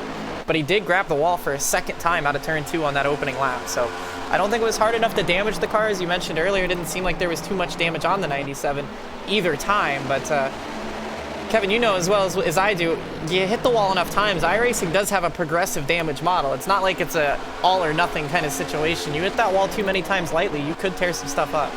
Yeah, you got to be careful as well. If you tear something up, you may not get it back. Cars are 100% when they get off the line. Without that damage, you got to worry about nursing it back to the line here. And looking at his pit time, he had a normal pit stop, so nothing that was fixed up in that 97, but it was so minor to there's something like, because drivers feel it when something's just slightly off. Like, I kind of use an example, like you could put like a small chestnut in the car somewhere and they'd be able to feel it up there, but you can see right now, Gaiman, gotta be careful here. Do not want to hook someone, don't want to be in a spot where you end up... Yeah, Clavitt got loose. He got very loose out of 4, which is why Gaiman found himself there in the first place. That's why he started making noise. He got very sideways there, was trying to ride the slide, but now they're still 3 wide, and Bobby Blowers nearly gets stuffed in the fence, but they all just about sorted out. Again, seeing the playoff drivers proving why they have those banners, but Clavitt not doing too good on the short runs on either stage so far. He had a good qualifying run, but it has not been a race to remember thus far. But look at this Gaggles. He has to check up now. It's only going from bad to worse for the Canadian. Bad to worse here. He's now going to get split here by McGrail and Flores, as now he's just trying to find his footing here and get re-going. When you make a mistake, you just got to say, all right, made a mistake, and find the groove to get back in. See where he can finally find that little off-ramp here. Currently now 19th. You can see still just trying to get re-gripped and get back in line. Further up the field, as we still watch this, Hunter Peach and Oberg both got around Meredith. So, ooh, as you see Flores hit the wall there just a tiny bit as he was trying to get clear there. But now it looks like Clavitt's found his form again, ready to go back on the attack here, just out inside the top 20. But to finish my point, Peach, Broberg, both have gotten inside the top ahead of Meredith. So Meredith's now down in 4th as we now follow along with Carmen Sienna. Yeah, she started at the very tail end of the field. She's moved up a few positions here, trying to take care of her stuff. Haven't heard a whole lot of her, but honestly, that's not always a bad thing. It's like old Larry McReynolds always says, Kevin, if you're not on TV, you might not be doing great, but you're not in the wall either. So that's a good thing to keep note, but just kind of has a front row seat for this Gaggle. That's why we haven't really been looking. As you see the lights come on the racetrack here, the Musco lighting getting the go-ahead, so we'll soon be fully under the moonlight, but she's got a front row seat. She can kick her feet up with some popcorn and maybe let these drivers burn her tires up in front of her. Try to make moves and try to get forward if you can. Sometimes, like you said, if you're not in the wrecks, you're not in the wall, the car's still looking good, car's still looking pretty, maybe capitalize and find a way forward if you can. A little bit further up, we focus on Caitlin Height. Now we'll focus on our race leader, Dustin Hall, still picking up where he was in stage 1, dominating right now. And this reminds me of Pocono. This reminds me of a few of the tracks where he was dominating, but one thing or another happened, and he ended up not being able to finish the deal. Obviously, with 6 wins on this year, still yet to find victory lane. There's no time like the present to do so. Here's Martin Roberg. If that car was damaged, it is not showing it anymore, so I really think he just did not save his tires. And they clipped so aggressively that he's now got to make sure he's a little bit more wary in this stage number 2. Yeah, that might actually be to his benefit as the laps click on, because remember, it's almost double, not quite, but almost double the length of the first stage for this race. So stage 2 goes to lap 90, so we're, oh wow, a lot of drivers really risking it bouncing off the wall there. Again, I have to keep in mind, some of that might be net code as well, but they're flirting a fine line here, so they must very much be struggling with that right front tire, because we tend to see drivers leave a lot more room if they can in a race scenario. But yeah, Robert might actually have the advantage when it comes time for the tires this time around, because he had such a problem the first time. He might underdrive it so much. Maybe that's why he gave us some spots early on here. He might be absolutely on fire in about 20 laps from now. Yep, but sometimes fortune favors the bold, and knowing that if he's got a great short-run car, that could be something to keep an eye out for. But the problem is, if you lose all that track position, it's hard to make a short-run car gain those spots unless cautions breed out. Alfred Denny back on the track here. As you can see, he's gotten that car fixed up, but that hood is still very much crinkled in. He's 11 laps down and counting, so it is probably playoffs done for him unless we see a lot of cautions. Good news is, though, he probably will get one of those laps back if he gets a caution with a stage break, but that will still be at least 10 more he will have to gain. Back up Dustin Hall, still pulling away. Hunter Peach now in second, about a second back.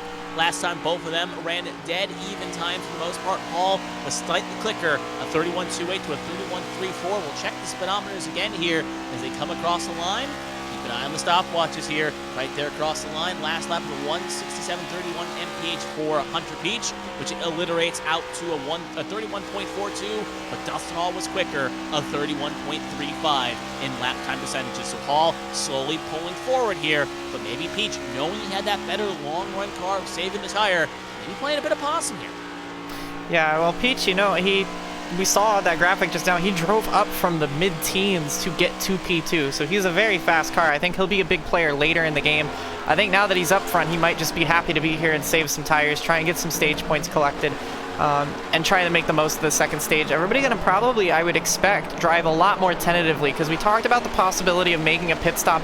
I don't see any of the playoff drivers doing that. I think you need to be up front. You need to stick with the majority unless you're out of the points altogether or don't have to worry about it. Like you mentioned with Height, for example, she can kind of do whatever, but if you're this far back, if you're below the cut line, you need to try and stay in it for stage points. You can't really afford to gamble and lose, as you see a whole lot of gaggle happening behind. But I expect them, they're kind of going against what I just said, Kevin. I expect them to run a lot more timid this time to save those tires, but so far, it looks like they're all just going for it. So, interesting to watch. Yeah, sorry for the reaction there. Lily Frazier almost gave the hook to Josh Gaiman there. They went 3 wide into 3. Frazier was on the apron, almost gave the 33 a shunt there across the nose. They kept it clean, but I was seeing taillights in my eyes right there. Further up, this is the other thing I was noticing too. The race is on for the last stage point. Arnold currently get it right now. Here's Josh Gaiman currently sitting occupied in P17. No stage points in the first stage, with Meredith getting 9. Right now, Gaiman is on the outside looking in. He's now officially out of the playoffs as they run.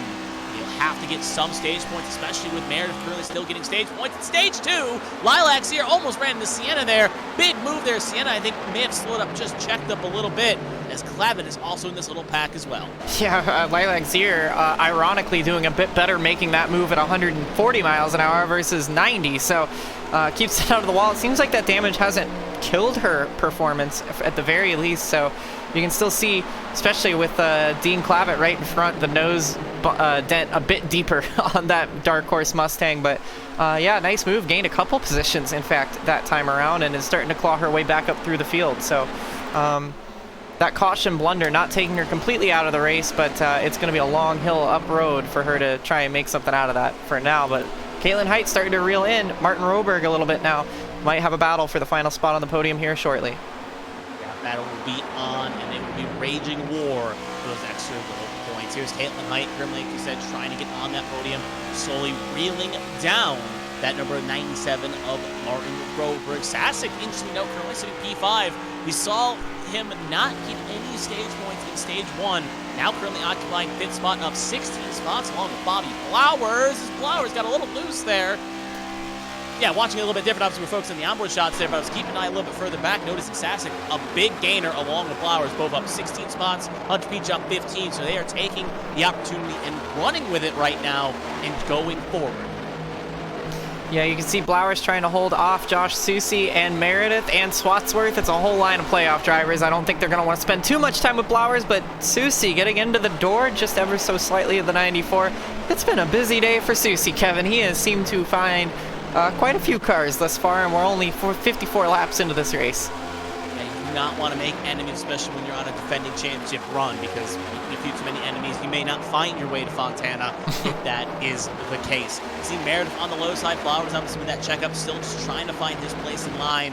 Meredith will presumably get around here, but they'll be side by side down the long straight here. So we'll see if Flowers can hang it around the high side here.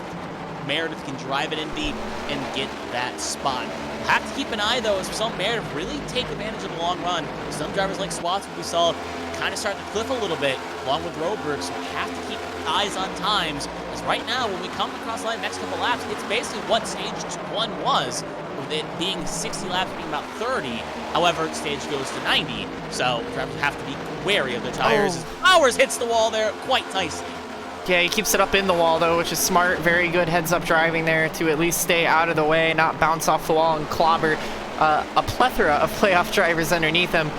It seems like Blowers is really starting to struggle with the tire wear. As you mentioned, Kevin, we're about 10 laps out of where the end of stage 1's tire wear would have been. So this is right around when those drivers started to feel that wear. As you see, that was the 8 car of David Smeal Jr. hitting the wall on entry now, even into turn 1. So the handling is starting to go away, and that's starting to open up a lot of opportunities, but also making things very, very, very sketchy all throughout the field here. Hall still with a second lead over to Caitlin Height now, though, as Roberg again falling back. So I think the tire wear, he tried to save a little more, but he's starting to lose some more positions. He's fallen out of the podium, but still hanging with those leaders up front.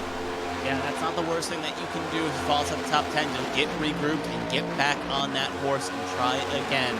you have to find that form. Pacey Weiser right now battling for 12th, David Smeal in 11th. Is Arnold last driver in at the moment as Smeal is driving it indeed to try to get a run here on the driver. And there's something about playoff respect here, where if you're a non-playoff driver, you should show a little respect to the playoff drivers around you. You're racing.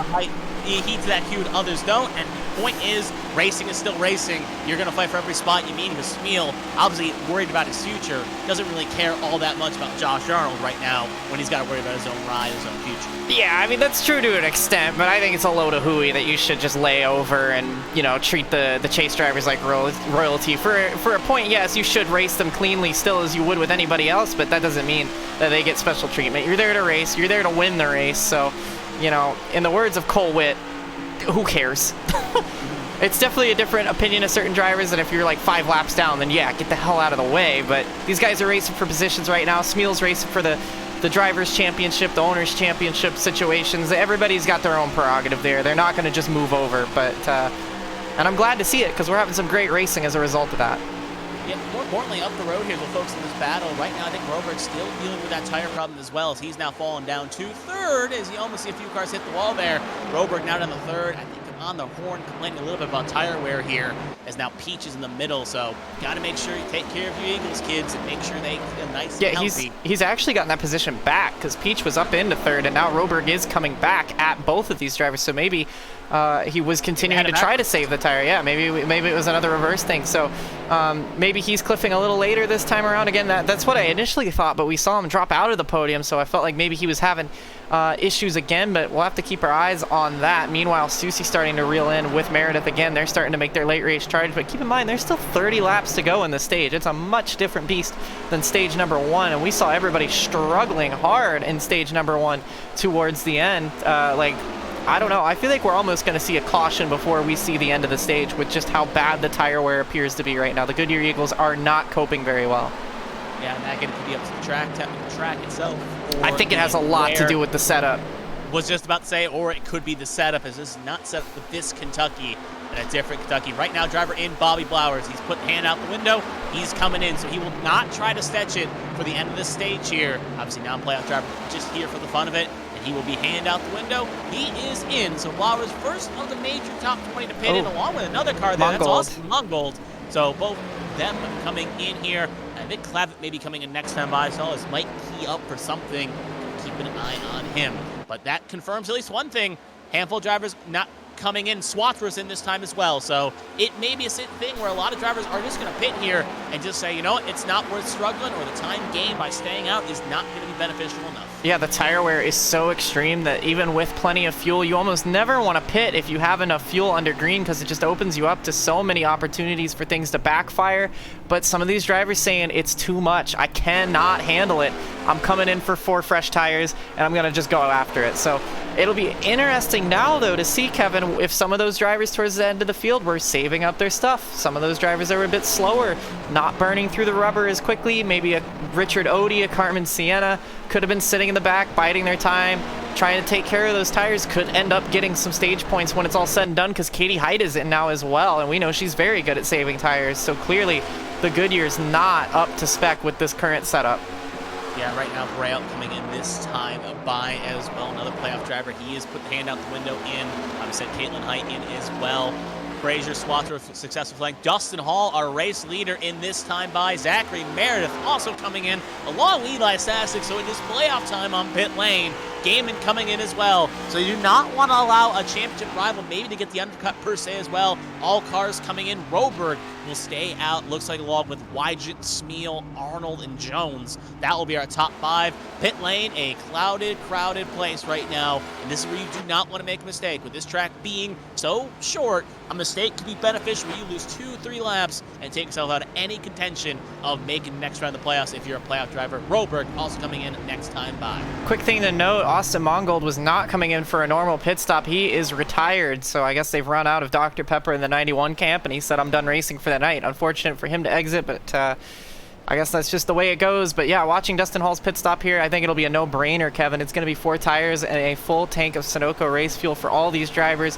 Hall gets out pretty cleanly, and he should be able to hold on to the lead when things cycle around. But I'm interested to see how this undercut works out, because there are some drivers that pit 3 or 4 laps earlier this could be an interesting thing to see because the tire wear is going to be extreme. That means the lap times are going to be going down quite quickly, but a very quick stop from Dustin Hall, so we'll see what happens. Yeah, keep an eye right now. Swab's one of the first player drivers to undercut right now. He is currently sitting in 21st. Right now, Swab between Gaiman and Frazier. You can see right there, there is Gaiman. He'll get around. So not much of a high inroad on that undercut, even by a couple laps. And that's what you do not want to see is now that you'll have the tire disadvantage on this situation. Jones, Flores, Donaldson all in that time by, along with Arnold. That will leave Wygant, Smeal, Dodson, Boone, Zier, Clavitt, Carter, and Odie yet to make a final pit stop possibly in this stage, where right now I believe Boone coming in this time by. Yeah, Wygant currently the leader. Roberg's just made his pit stop. He will slot in quite a bit further down. That's expected, though, because he pit later than all these drivers. He should have fresher tires at the end of the stint. We're coming to 21 laps to go in the stage, though, Kevin. So what's actually gone from what we expected to be the longest stint of all, well, the longest stint yet, rather, of about 55 laps on a set of tires. Now it's going to end up being the shortest stint probably all day that we'll see, as it's only going to be a 21-lap stint on these Goodyear Eagles. So there should be a lot more opportunity to try and push this car, because it's going to be a no-brainer, even with the stage break, pitting at the halfway point of the stage or a little bit later. Everybody's going to come in for a fresh set of boots at the end of stage number 2. It raises a question here as well. If you go this long on the tooth, like a Wygant, a Zier, a Carter, a Clavitt, do you try 2 tires? Because we have to look at it logistically. Obviously, you'll be good on fuel. So you just say, all right, it's only 20 laps. You got to come in at 90 anyway. Everyone's going to take 4 tires. We take a risk and maybe take 2 tires and try to gain some position and maybe stay inside the top 10. Carter will be coming in this time by. There'll be another car pitting, meaning that only the top 3 of Wygant, Zier, and Clavitt get to make a pit stop in this stage. Wygant still looking like he hasn't blinked yet. All these drivers, Casey, Wygant, Clavitt came in at 32. Zier topped off on 34. More importantly, remember, Zier also had that damage. The question is, how is that damage affecting her as well in this regard? Yeah, it's going to be hard to say. I personally don't ever like taking 2 tires with this 18-inch tire. I think you know, the Xfinity car, the Gen 6, what have you, with that wider sidewall, I think it's a little more, especially the Gen 4, definitely a bit more realistic. I wouldn't be totally shocked as Wygant is in this time, so he will hand the lead off to Lilac Zier now, but I feel like if you're gonna go, it's not a terrible decision since you know you have that caution coming up later. If you're a car that's not trying to get points, maybe it's worth it, but I almost feel like the 4 tires, the overlap you'll have with the fresh tires will equal things out a little bit better for you than it would be to try and gamble on 2 tires, but we might see it. It's a good thing to think about, but I don't know. I feel like with the tire wear, I feel like the balance of the cars are already terrible. To try and take 2 tires is only going to make that worse. Well, it looks like Clavitt's coming in this time by. We'll be hitting the pit lane. Looks like Wygant in as well, along with Zier. So everyone is now officially in, and no one will try to stretch it. Keep an eye. Looks like Wygant took 4 tires and fuel on his stop. So he'll be now away. Now the question for these 2 cars here, what will they elect to do on their stop as well? More importantly, Dustin Hall, right now, presumably, as long as both those cars take 4 tires, will cycle out to the lead with a little healthy distance over at Caitlin Height, which is maybe about 2 attempts. So maybe not as healthy as I would see. Blowers, remember, did the undercut, currently sitting in 3rd. Peach, Roberg will be in the top 5. Yeah, Roberg has the freshest tires, I believe, of anybody in this group, and I think, yeah, Zier and Clavitt aren't even out of the pit lane yet, so they will fall quite heavily through the field. That's expected. They should be lightning quick in the closing stages of this stage, though, but we'll see what happens with them. But as they make their way out of the pit lane now, they will not be a factor, and we are now looking at the actual race leader of Hall, Height, and Blowers. So it's worked for Blowers, but I'm wondering to know if his car is going to hold together long enough. As one of the first cars to pit, will those tires hold on till the end of the stage, or will he start to fall back in the closing couple of laps? 4-lap difference with Blowers coming in 62, continuing Roberg came in at 66. So a 4-lap difference between the 2 of them. And we saw Blowers really struggle with the lay of the run here. So right now, setting the purple best of the race here, best lap of the session. But that is only a good trend right now. Got to be careful not to burn up the stuff here. But it's still possibly going to be a net gain for that 94 if he can hang on. His fuel loss being pretty spaced out, there's not a major risk of possibly losing too much time. Worth noting as well, 29 cars on the lead lap. Only car right now lap down is Alfredini, who is now still 11 down. Every car did not go a lap down, was able to get their lap back during this pit stop cycle. Yeah, it looks like we might have a 4-horse race for the end of the stage. Maybe Roberg as well with those fresher tires reeling in a little bit as well.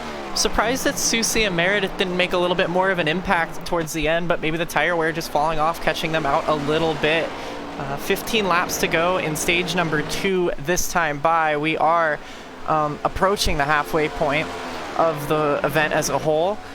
So yeah, Dustin Hall in control so far, as he has been for most of the race. He looks like he's going to be the one to beat in this stage, and maybe throughout the entire event. He's led 52 of 76 laps and doesn't look like he's going to change that anytime soon. But Katie Height, slowly but surely climbing up the leaderboard, trying to look for her second win since the start of the playoffs, and try not to give that opportunity to anybody else to win their way in. Yeah, trying to block it off, make sure you can make it a run, in turn help some teammates possibly that are pointing in, because again, driver below the line wins, moves the line, and we'll have to check it out. More importantly, we will give the viewers at home an update where the playoffs stand at the end of stage number 2. My handy dandy notebook. We'll have to see how the first 2 stages play out, how it ends up playing. Hunter Peach looking to make a move on Flowers there, as Peach is going to have low line preferential here.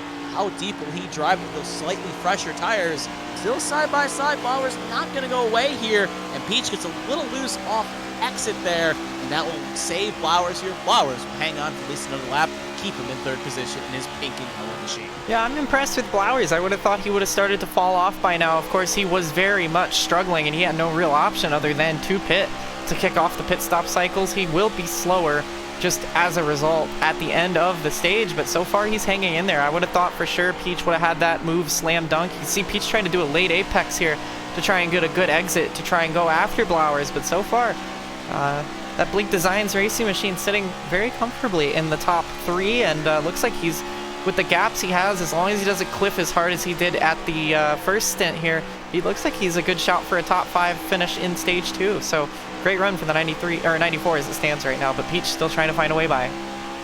Yeah, trying to find a way by, and this is also another problem. You can see Roberg in the distance, slowly reeling in. Blowers, though, saw a little blink there. That's been a problem that's plagued him this season with slight connectivity issues, but it looks like it's got it all sorted, at least for now. You can see, though, Hall still showing a masterclass here. So he will lead at lap 79, as we are now going to be, now 80, now we'll be 11 laps away before we see the end of the stage. Hall, Height, Flowers, Peach, Roberg, your top 5.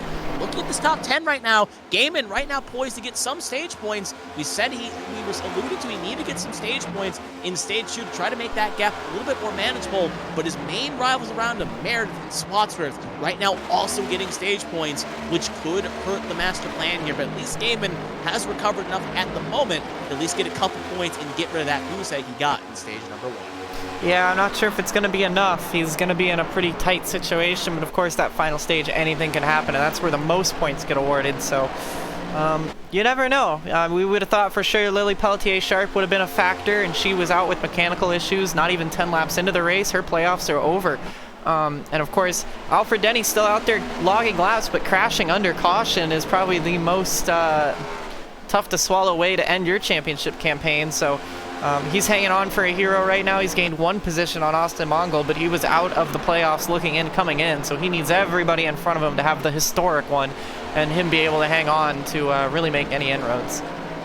Yeah, we'll have to see. Stranger things have happened, but even then, I don't think I would take that to the Vegas table and make that on that. But right now, still focusing on Hall. Height, not really putting the pressure on that 12. Obviously, the 3 has her win. She's already locked the next round. Obviously, getting another win that would be great for her. Just confidence as well. You can see car coming. That's Alfred Denny again here. Obviously stayed out as long as he could, but he is now officially got to come back in, and he's going to lose a couple more laps for his troubles. But back to my point, Height not really putting the pressure on Hall, but looking at the times, Hall is running slightly faster, but they're kind of yo-yoing.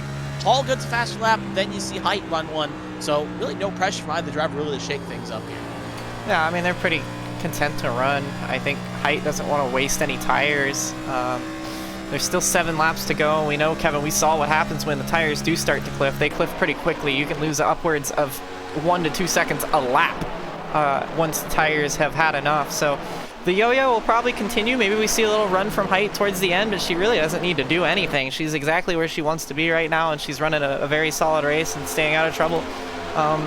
she has no stress. She's already locked into the playoffs for the next round. There's nothing that she needs to worry about. So see Peach once again trying to make the move on Blowers. Still can't quite get it done, and that's going to open the door for Roberg. However, Blowers does tag the wall, so it does allow Peach to maybe get another advantage here into turn number 1. Yep, Roberg obviously trying to maybe being a bit of a lion here, watching two hyenas fight it out. Slower one he will pounce on.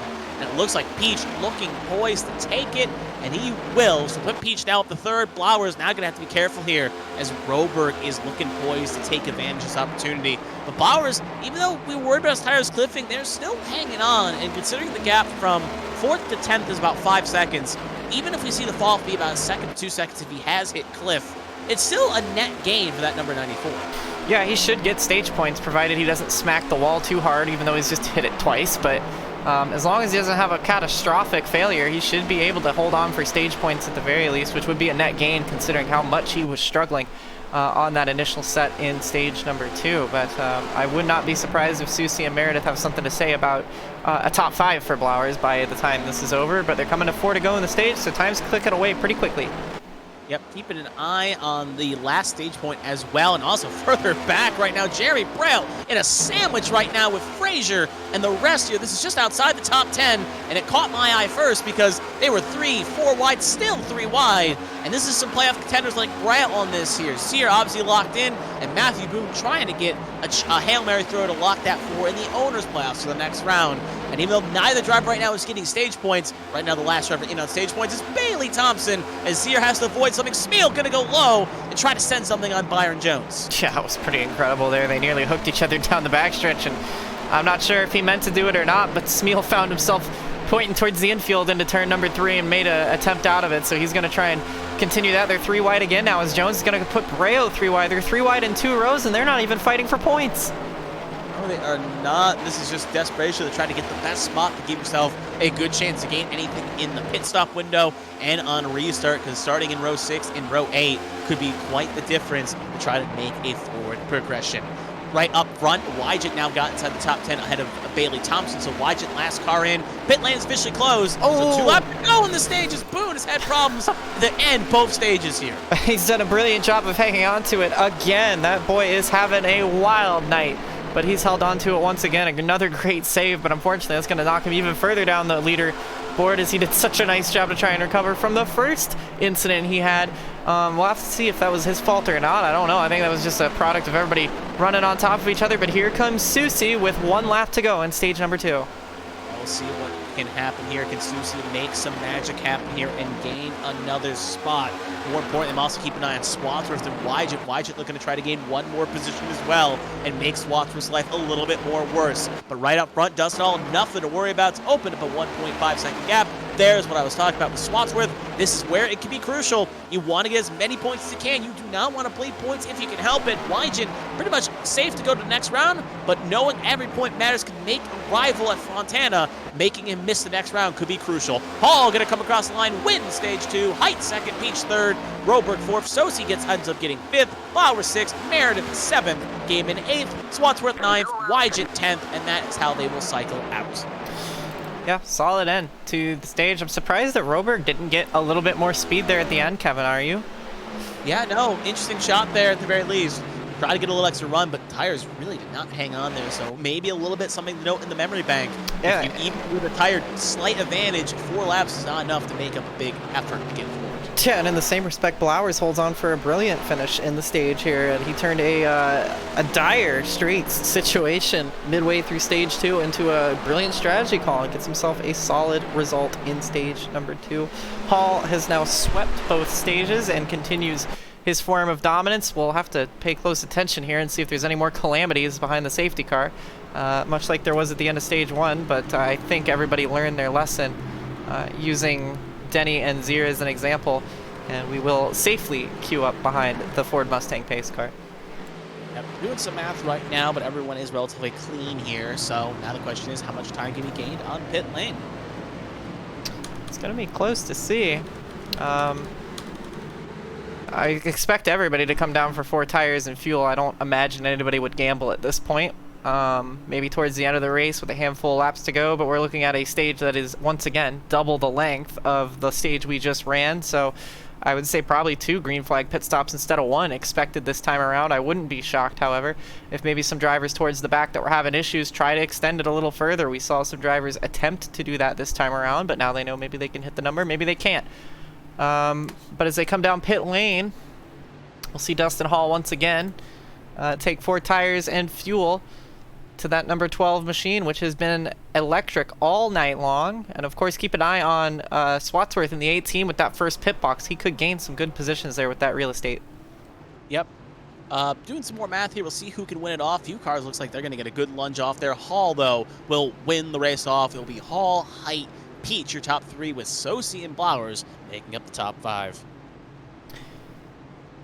Yeah, it looks like Roberg lost spots, did he not? Under a slow stop for him. Looks like he did. Yeah, I don't see any damage on that car. Maybe there was still some of that superficial damage from earlier, but it's just a 14.7, so maybe a bit slow getting in the box. This is going to be good for Gaiman because he's going to gain another position, track position-wise here. Him and Meredith and I think Blowers all will pass Roberg, who lost a handful of spots there. Wygant and Swatsworth still line astern, so the top 10 is how they left, but it is a little bit different there for what order they run in. Okay, so I got some basic math here, provisional numbers here, just as about right now to give an update of where everyone is. Right now, Wygant, Sosi, comfortably. Peach right now at the moment would be an equivalency of, let me just quickly get this math here correct to make sure I got everything right. We have Peach right now at the moment, currently 15 above the cut line. You got Dustin Hall with his 2 big stages here, going to help him out a treat. That'll put him 19 above the cut line. But then it gets a little interesting. It gets a little tight further down. Josh Arnold right now is only 2 points ahead of the line. Then you got Zachary Meredith, last car in at the moment. He is currently ahead of Josh Gaiman by only 3 points. And then you got Chad Swatsworth at the moment, who is currently speaking, let's make sure I got this right, is 14 points back.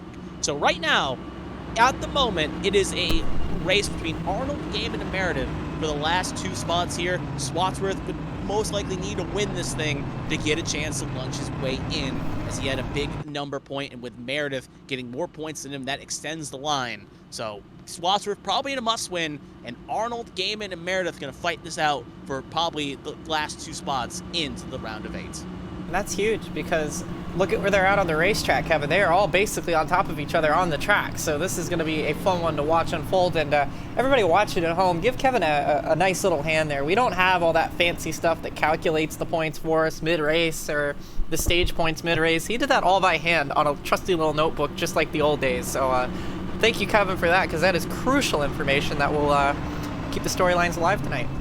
Worth noting as well, Sasek, Clavet, Braille pretty much would know stage points in 1 and 2. They are most likely in the must-win category. So if you're a Braille, Clavet, or Sasek fan, you need a win. Sharp Ops behind the wall, her day is done. And now for Danny being 10 down, would need a miracle to have a chance to get back in this race. So it's pretty much, considering the fact with 2 locks in, you got basically Swatsworth, Meredith, the only 2 drivers behind the line with a logistic chance to point their way in. And even Swatsworth probably needs a win to get in. Well, we're going to find out in about 70 laps time how it all unfolds. So far, it has not been quite the race that we expected. We had the setup issues that have caused a plague of tire problems for the field tonight, but that has produced some decent racing nonetheless. You can see the marbles, the clag up there in the high side in 1 and 2. We thought we might be running up there tonight, Kevin, and it seems like not at all the case. That's where all the rubber's been. These Goodyear Eagles have been shredding. Again, an issue with the setup for the lobby here that they just decided to go on with running the setups for the old Kentucky for tonight's race. The tire wear atrocious, but so far Dustin Hall has been on top of it. And he has been on top of it, and this is the Hall we expected to see when the season kind of started here. And even you would ask him, he's kind of not lived up to his expectations, but again, no time like the present, they'll start living up to them. And right now, at the very least, with the gap being bigger, as long as he can finish well, it's probably the next round, but a win would feel great in that number 12's trophy case. Pace car going to pull on off here. It's going to be on the control of the leader as we are about to get this final stage continued on in the ABN Studios 400. As they come to the restart zone, green flag is now officially out, and away we go for the final stage. In height almost accidentally gave the hook to Hall there, as they were very close, but Hall gonna get on away. Sosi and height gonna be side by side for Lady Liberty for second. Yeah, that was a DEFCON moment, headed off into turn 1 there. You could see about 12 playoff drivers' hopes go up in smoke there, and oh, the 33 at Gaming goes around. Oh, Gaming around here, not hitting anything. Caution will be out. He will avoid hitting anything, so that could have been a lot worse for that 33. But caution will be thrown by the iRacing gods. So Gaiman will get the bailout there. We'll see if he ended up hitting anything for damage. We're going to watch this from the start of the lap. Clavitt seems kind of frustrated, so he may need to keep an eye on the 90 as well to see if anything happened. Yeah, let's watch here. Watch the 12 and the 3 up at the very top of the screen here. This is what I think kicks all of this off, Kevin. You can see how bunched up they are.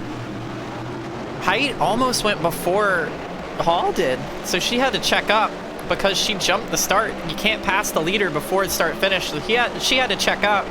This backs everybody on that inside line up. I think Gaiman's gonna catch the seam maybe, or does he make some contact? Oh, he just loses it, and he does a great job to keep it off that inside wall, because we already saw from a couple other drivers today, kind of, if you hit that inside wall, it's basically curtains. So he does a great job to not get involved there, but I wonder what... Oh, there is some damage on the back of that number 90 machine, so I think Clavitt has seen... Oh, wow. Sasek was getting sideways in front. Clavitt gets into the back, and Zier finds the back of Clavitt, so a lot of drivers getting loose on those cold tires. This is the first restart we've had fully under the lights, Kev, and I think it caught a lot of drivers out. Yeah, I could hear the frustration on the radio with Sasek and Clavitt on Sasek, I should say, and could tell something happened, and well, that clearly explains it. Clavitt obviously feeling those playoff frustrations, now with some damage, at least on the front end, will have to get buffed out. But that was a caution that could have been curtains for Gaiman's playoffs, but with the lucky caution coming out there, iRacing throwing it, he will end up getting retailed up, not hitting anything, just going to be spots loss, but it could have been a lot worse. But this is at the very least a bit of a reprieve for both Meredith and Arnold, who need that 33 to have a little bit of bad luck. Same thing with Spotsworth as well, who can maybe try to make it a more of a closer lunge up front. But one thing I want to note about that opening restart as well with Hall, there was almost a chance I was worried that that could have been a restart violation, because Hall, if he went down below the line, it looked like he almost did, that could have been changing lanes for the line and could have been a drive-through or a penalty or worse. Yeah, all around, just a very sloppy restart from the entire front of the field there, because Height went early, Hall may have changed lanes, they made contact, they almost crashed, I don't think it necessarily was the main catalyst, but everybody being bunched up like that made everybody in close proximity, maybe closer than they were expecting, and then all heck broke loose behind them. But very lucky we only get away with superficial damage to a couple of cars, not even the car that brought out the yellow. Yeah, that was a all hands on deck moment for Gaiman. But this will be a field reset here. Give the chance the tires to warm up a little bit more, give the drivers knowing, hey, cold tires can be not your friend if you're not careful. Also, some drivers coming in to top off on a second run here. Sienna and Danny Will, along with Zier, who's had a long repair clock here. She's well over 1 minute 40 and some change. I think it's a chance she'll now escape, so she won't go a lap down. But she spent a lot of time on pit lane there fixing her car, so even though it looked like it still had some speed in it, it's still not 100%. Well, she found the back end there of... oh, yeah. She was involved in that checkup, so yeah. She got more damage that she had to repair there, so that would probably be why. I think, unfortunately, it's going to be Dean Clavitt that has the brunt of that damage, because he has damage on the nose and the tail end of that Ford Mustang. So the Canadians' day going from bad to worse. Yeah, bad to worse indeed. We should get the one to go this time by. Danny was the lucky dog. That will now put him 10 down, but still a Herculean task to get back on the lead lap. But this is interesting to say the least, because now Sosi is going to line up on the lane next to Hall instead of Height. And now there's a chance, well, because depending on the lane Hall picks, could put the Lady Liberty cars nose to tail here, and in turn give them at least an advantage on the restart. Presumably, Hall has to pick his poison. Does he want to sit behind Height, or does he want to sit behind Beach? What will give him the best chance of getting that restart he needs to keep that lead? Yeah, it's going to be interesting. Do you really to give away that preferred lane and not let teammates be side by side, or do you purposely move a lane down to try and block that off? It's all those tactics that you either love or you hate with this lane choice situation, but we'll see what happens.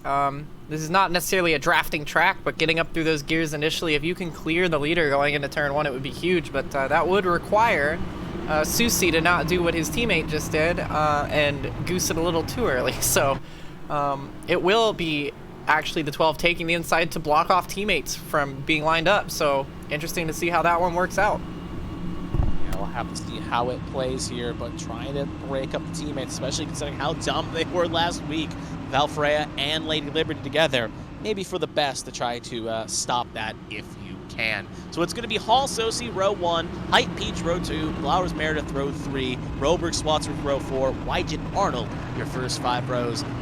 Looking through the field as well, you can see some playoff drivers a little bit further back, like Clavet and Gaiman. Sear obviously back in pit lane again to try to fix up a car even more. But still nice to see 26 cars on the lap. Our only retirements are Mongold and Sharp, who obviously won with technical difficulties, and not sure what plagued Mongold, but may have been some more technical difficulties as well. Yeah, no crash-related DNFs. Denny, of course, basically out of contention, 10 laps down, but still rolling. The only 2 DNFs were mechanical-related, so interesting statistic indeed. So now, we saw what happened with Hall last time. Is he going to be a little wary on this restart? Just be careful. We'll have to see it, or will he get the restart as well? But Sosi, not a driver that's a slouch on restarts, could definitely be a one to keep an eye on. Pacer going to pull on off.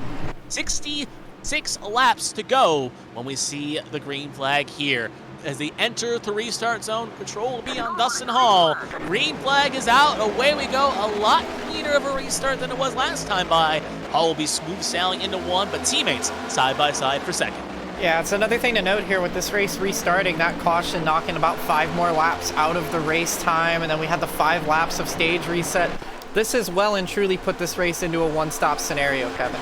Oh, caution. Oh, quick caution out as well. Looks like it was someone, Caleb Carter, maybe Clavet. Carter says she crashed. Gary Donaldson was involved, and there's Caleb Carter right there. 1 car, and I'm looking to see. That's Donaldson. Yeah, Donaldson as well. We'll take a look here on the replay and we'll see what exactly happened, but I think this 93 is going to get loose here.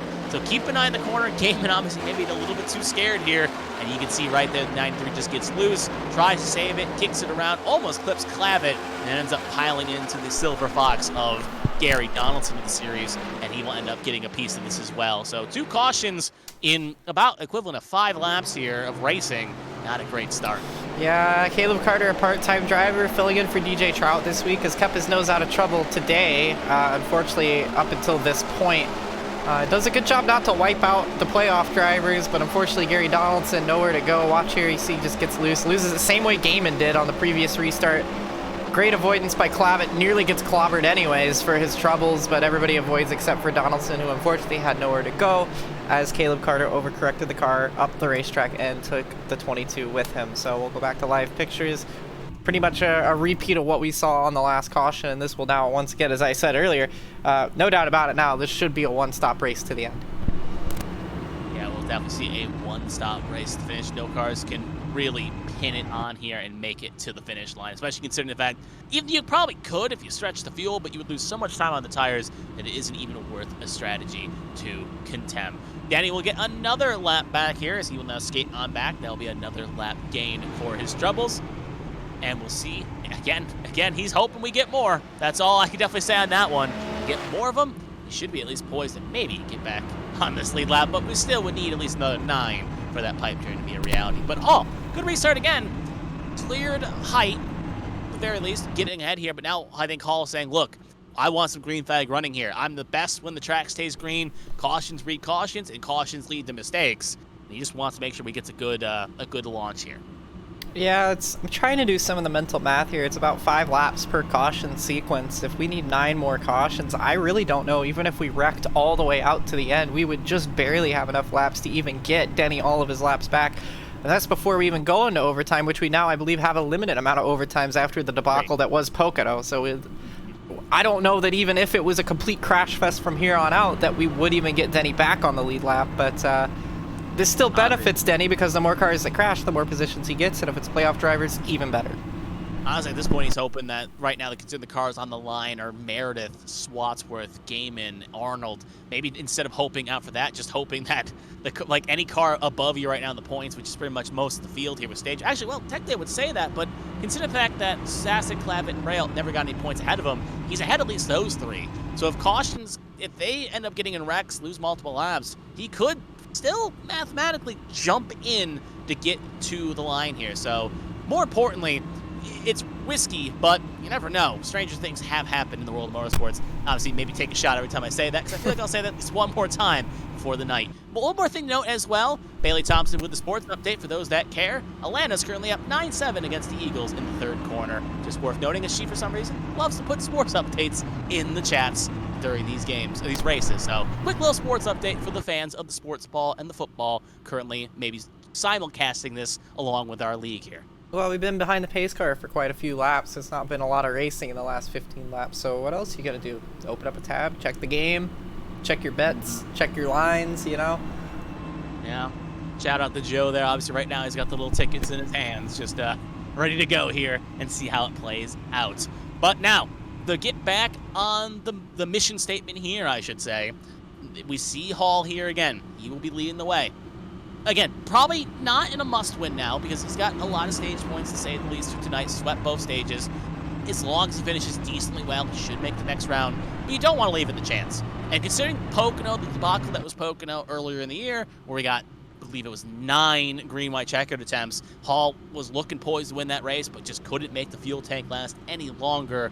Maybe getting some Vietnam Pocono flashbacks at the very least, seeing kind of cautions on cautions here. Just want to see this thing stay clean. But we got one lap to go here in the restart here before we go back to green. Hall Height will be row 1, so Height ends up getting back around Sosi. Will take back the front row launch here. Then it'll be Sosi, Peach, Meredith, Flowers, Swatsworth, Roberg, Wygent, Arnold, your first 5 rows. Yeah, and again, Hall should be able to get a good away like he did the last restart, but he's got to be careful not to change lanes too early, because that would be a race-ruining situation. We've seen that a couple times this season, actually, where the lead driver has been in command all day long and made a early lane change, and that ended their hopes of winning the race. So Hall probably aware of that, but it's easy to forget about things in the heat of the moment. This is the first time since the contact that we'll see Height and Hall side by side. Hopefully it'll be a bit cleaner this time as it was the last time. So yeah, indeed. So anyway, Hall, inside line, cars felt good there. I've got to keep an eye on some of the cars a little bit further back here that have moved slowly up. We talked about tonight, Bobby Blowers up 16 spots for qualifying, Peach up 13, Caitlin Hype 11, Sosi up 9. A little bit further back, Dodson and Breo having good solid runs, 14 and 15. See if they can also keep the trend going and moving forward. Pace car is off, going to be on the control of Dustin Hall as they come on down through the short chute, about to hit the restart zone. Green flag is now officially out, and away we go again here in the final stage. Hall, good launch there. Sosi going to try to pounce for second. His late delivery again. Will be fighting for second, heading off into 1.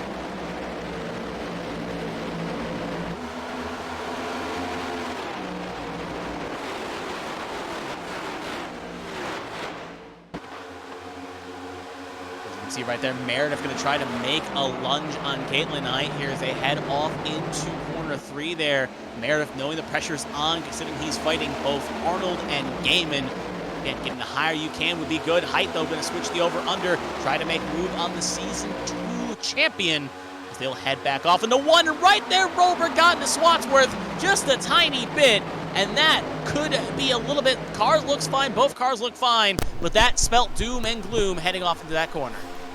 Yeah, there was a lot of chaos headed into that turn if they didn't get it straightened out. Wygent cracked the throttle a little bit, and I think Roberg realized just at the last second that he had a car on the outside. So they'll get away with it, but we're only going to see more of that as the race drags on here, Kevin. We thought at the top of the show with all the points on line for the stages that this would be the most intense part of the race was at the start. It seems like it's a classic HTL affair where it's clean enough in the first couple and all heck breaks loose at the end.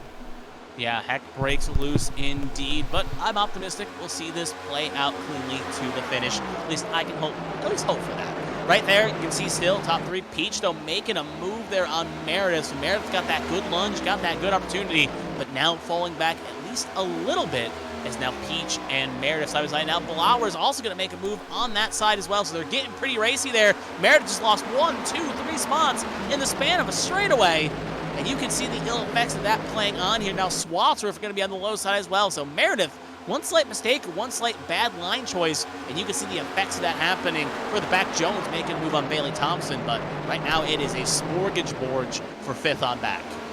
Yeah, it is a absolute hornet's nest behind the leaders. This is exactly what the front runners want to see, though, because if you're running single file like that, they can kind of take their time and watch their tires a little bit, try and set themselves up for that final pit stop.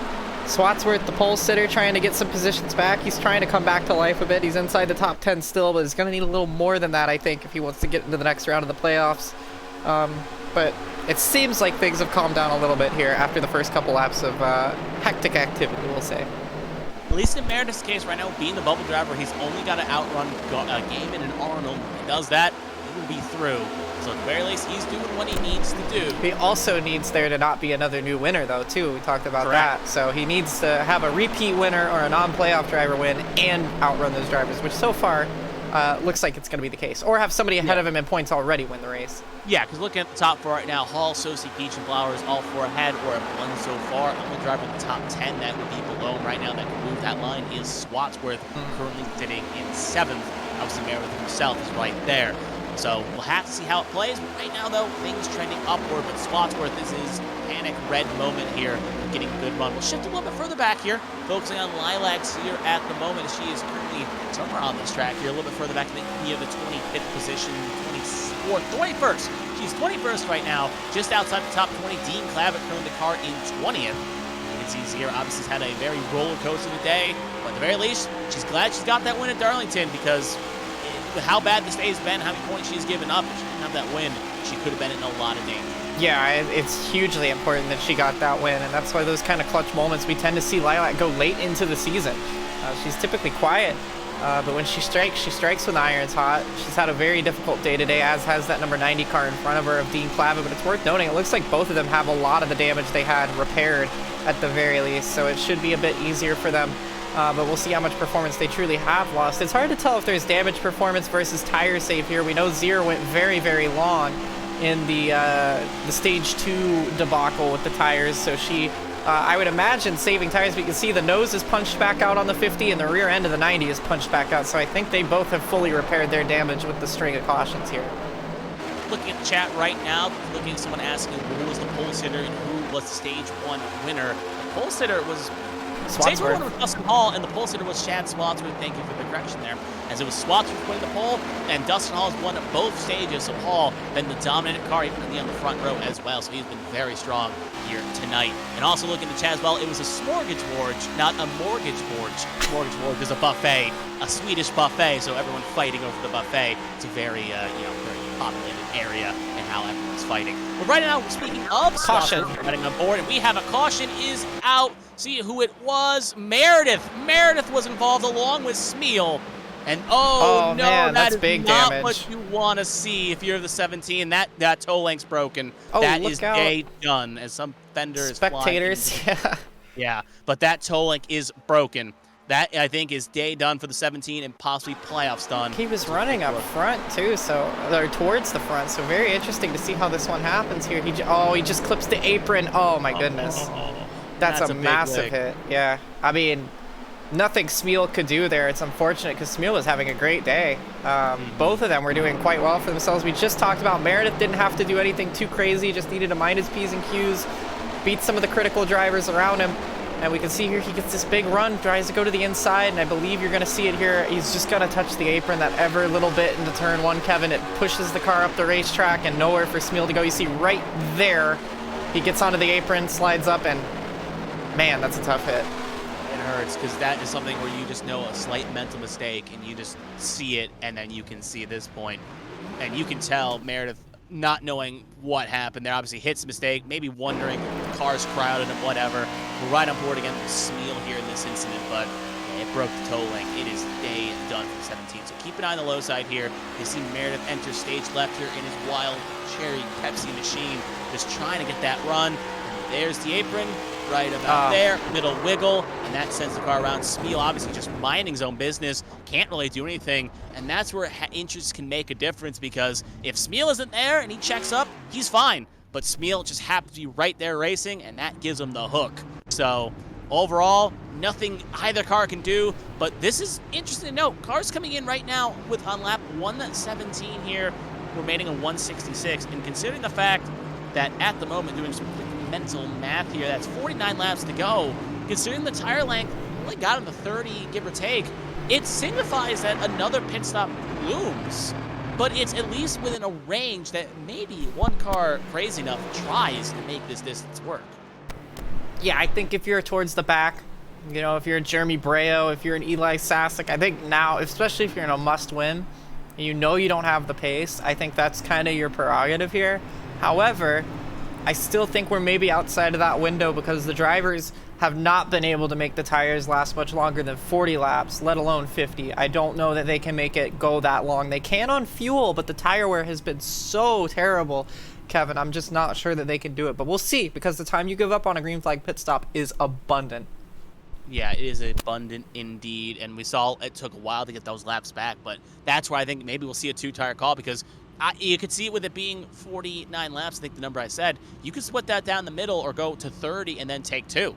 So some cars may take the 4, others may take the 2, and I'm reminded of Proudfoot at in A squared at Iowa, and the other short track they did, like 1.1, similar to Kentucky and around Nashville is where I'm looking for, where he took 2 tires and it worked out both times. So again, I see a car taking 2 tires here. If you're Swatsworth, what do you got to lose? Boom. Right now at the moment, going into this round, Swatsworth was, give or take, 11 points back at Gaiman and 13 back of Meredith. Now, Meredith going to get poor finishing here because of where he's positioned right now. He's slated to finish at least 24th, if not further back, depending on if Spiel, Donaldson, or Denny can get more laps here and move him down. So if you're Swatsworth, I'd still say you're in a must-win unless Gaiman ends up bidding it somewhere, or Arnold.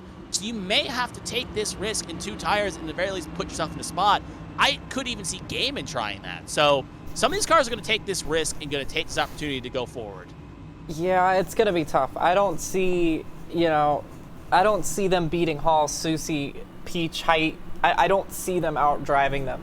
And let it not be remiss, Blowers has been up here all day long. Even though he hasn't quite had the pace to stay with the leaders, he's been up front the whole day, and he's been doing a nice job. So, and this is only better for him. Excuse me, because we have these cautions. He's not gonna have to worry about the tires as much. So, I don't know. We already know that Gaiman has had an incident today, and we know that Gaiman is kind of well known for not being the best under pressure. But he has recovered from that spin. He's in 9th. Maybe he's got his bad luck out of the way.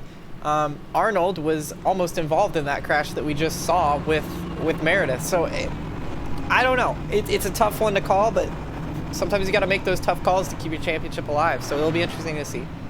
Roberg brings up a good point in the chat here. He actually helps us out here and says that the fuel level is 38 laps. So no car can officially make it on 1. Everyone will have to come in. The question then comes down to 2 or 4 tires. We'll run off the top 10 here. Hall, Sosui, row 1. Blowers, Peach will be row 2. Height, Roberg, row 3. Swatsworth, Wychet, row 4. Gaiman, Boom in the first 5 rows. Also looking in the chat as well, Carmen, Sienna, happy to be here, according to her right now, even though that may be a bit of a lying through the teeth right now. Just smile through the pain as she's currently sitting just outside the top 20 and 21st. So we'll re-rack it, try it again. Like we're gonna be going green with what, Kev? About 46 laps to go. Give or take a lap or 2. And obviously, if we get another quick caution, that raises the question: will anyone try to save that distance of fuel? But we'll cross that bridge when it comes. Pacer are going to pull on off here. Going to be on the control of Dustin Hull. Have Blowers behind him. So obviously we'll have Peach. Both good restarters in the front row here. We'll see how they fire off. Let's enter the Geico restart zone here. Green flag is now officially out, and away we go. Good launch by Hall. Sosi also with a decent launch, keeps second. Race is on a little bit further back here as cars now throttled for position. Yeah, worth noting Caitlin Height lost a couple spots on the pit road to Blowers and Peach, but she's going to get Peach back for P4 here. It's a gaggle behind Swatsworth, but the front 5 have gotten away clean. They see it on the wide shot here. Gaiman trying to make a move on, I believe, Dotson. That's actually Robert, my mistake. Dotson's a little bit further back. Gaiman knows mission statement, knows that it's a little bit more secure. Main rival right now is that number 18 machine. That 18 wins. It is going to be bad news for that 33. He's then racing the 2. So just needs to keep going forward here. Going to be on the low side of Swatsworth. And they challenge off into 1 here. And Gaiman going to clear, but Swatsworth going to over-under him. Yeah, nice little battle there for position. Gaiman knows what's at stake, though. He's not liking what he's seeing at all. Yeah, not liking what he sees, but knowing what happened to Meredith, that changes the mindset at least a little bit. As you see a little bit further back there, a little checkup move there. Can't tell exactly who that was. It was right around Josh Arnold. Oh, Lilac 4 wide down the front stretches. We see that there with Arnold and Breo and Zier. Oh, my goodness. Yeah, oh my goodness, indeed. Arnold knowing that, look, we don't need this. I'm through as well if we don't wreck. So Arnold just hanging on here, but obviously more points lost to Swatsworth could change things up right now side by side with Thompson. But right now Zier, again, not letting this opportunity go to waste here. Back up to where Gaiman and Swatsworth are battling. Currently 6th position on the track. Closest thing we have on the track in the top 10. Well, scratch that. Looks like Hunter Peach wants to make a move on Caitlin Height for 4th. Top 3 starting to pull away a little bit from Height, Peach, and Gaiman in that next little gaggle. Yeah, I gotta say, Bobby Blowers is a contender right now. He has come alive as the lights have come on. Like we said earlier, he's been up front, but hasn't quite had the pace of the leaders, but now it looks like he's really trying to show some muscle in that 94 car. I would be floored if Blowers takes this win away and plays big spoiler. Oh, he turns Susie! Implications right there. Sosi through the grass. Sosi jumping it like a monster truck jump. He's got the car clean. The Duke boys be proud of that one. He got some good air there, but that's going to be time lost. 7th, 8th, 9th will slot inside the top 10. But right now, Blowers obviously playing all for naught there. Sosi, big cushion, obviously was well clear of the line, but still, that could have been catastrophic. Yes, the DNF, even though he was still comfortable, you never know how things can change. Yeah, a lot of big saves being made tonight, and it's not every day that you let a next gen get away from you like that and still hang on to it. So, Susie proving why he has that cushion, but goodness gracious, that's not what you wanted to see at all. But Bobby Blowers is not missing a beat. He's still going for the lead here on Dustin Hall. I'll say that's why he's got that championship too as well. And with car control like that, it definitely proves that you are the master class of the series when you can do those things. But that also makes me a little bit worried about Hall, because you just saw what happened with Blowers and Hall. Even though 2 cars are fighting for it, you know Blowers is wanting this win.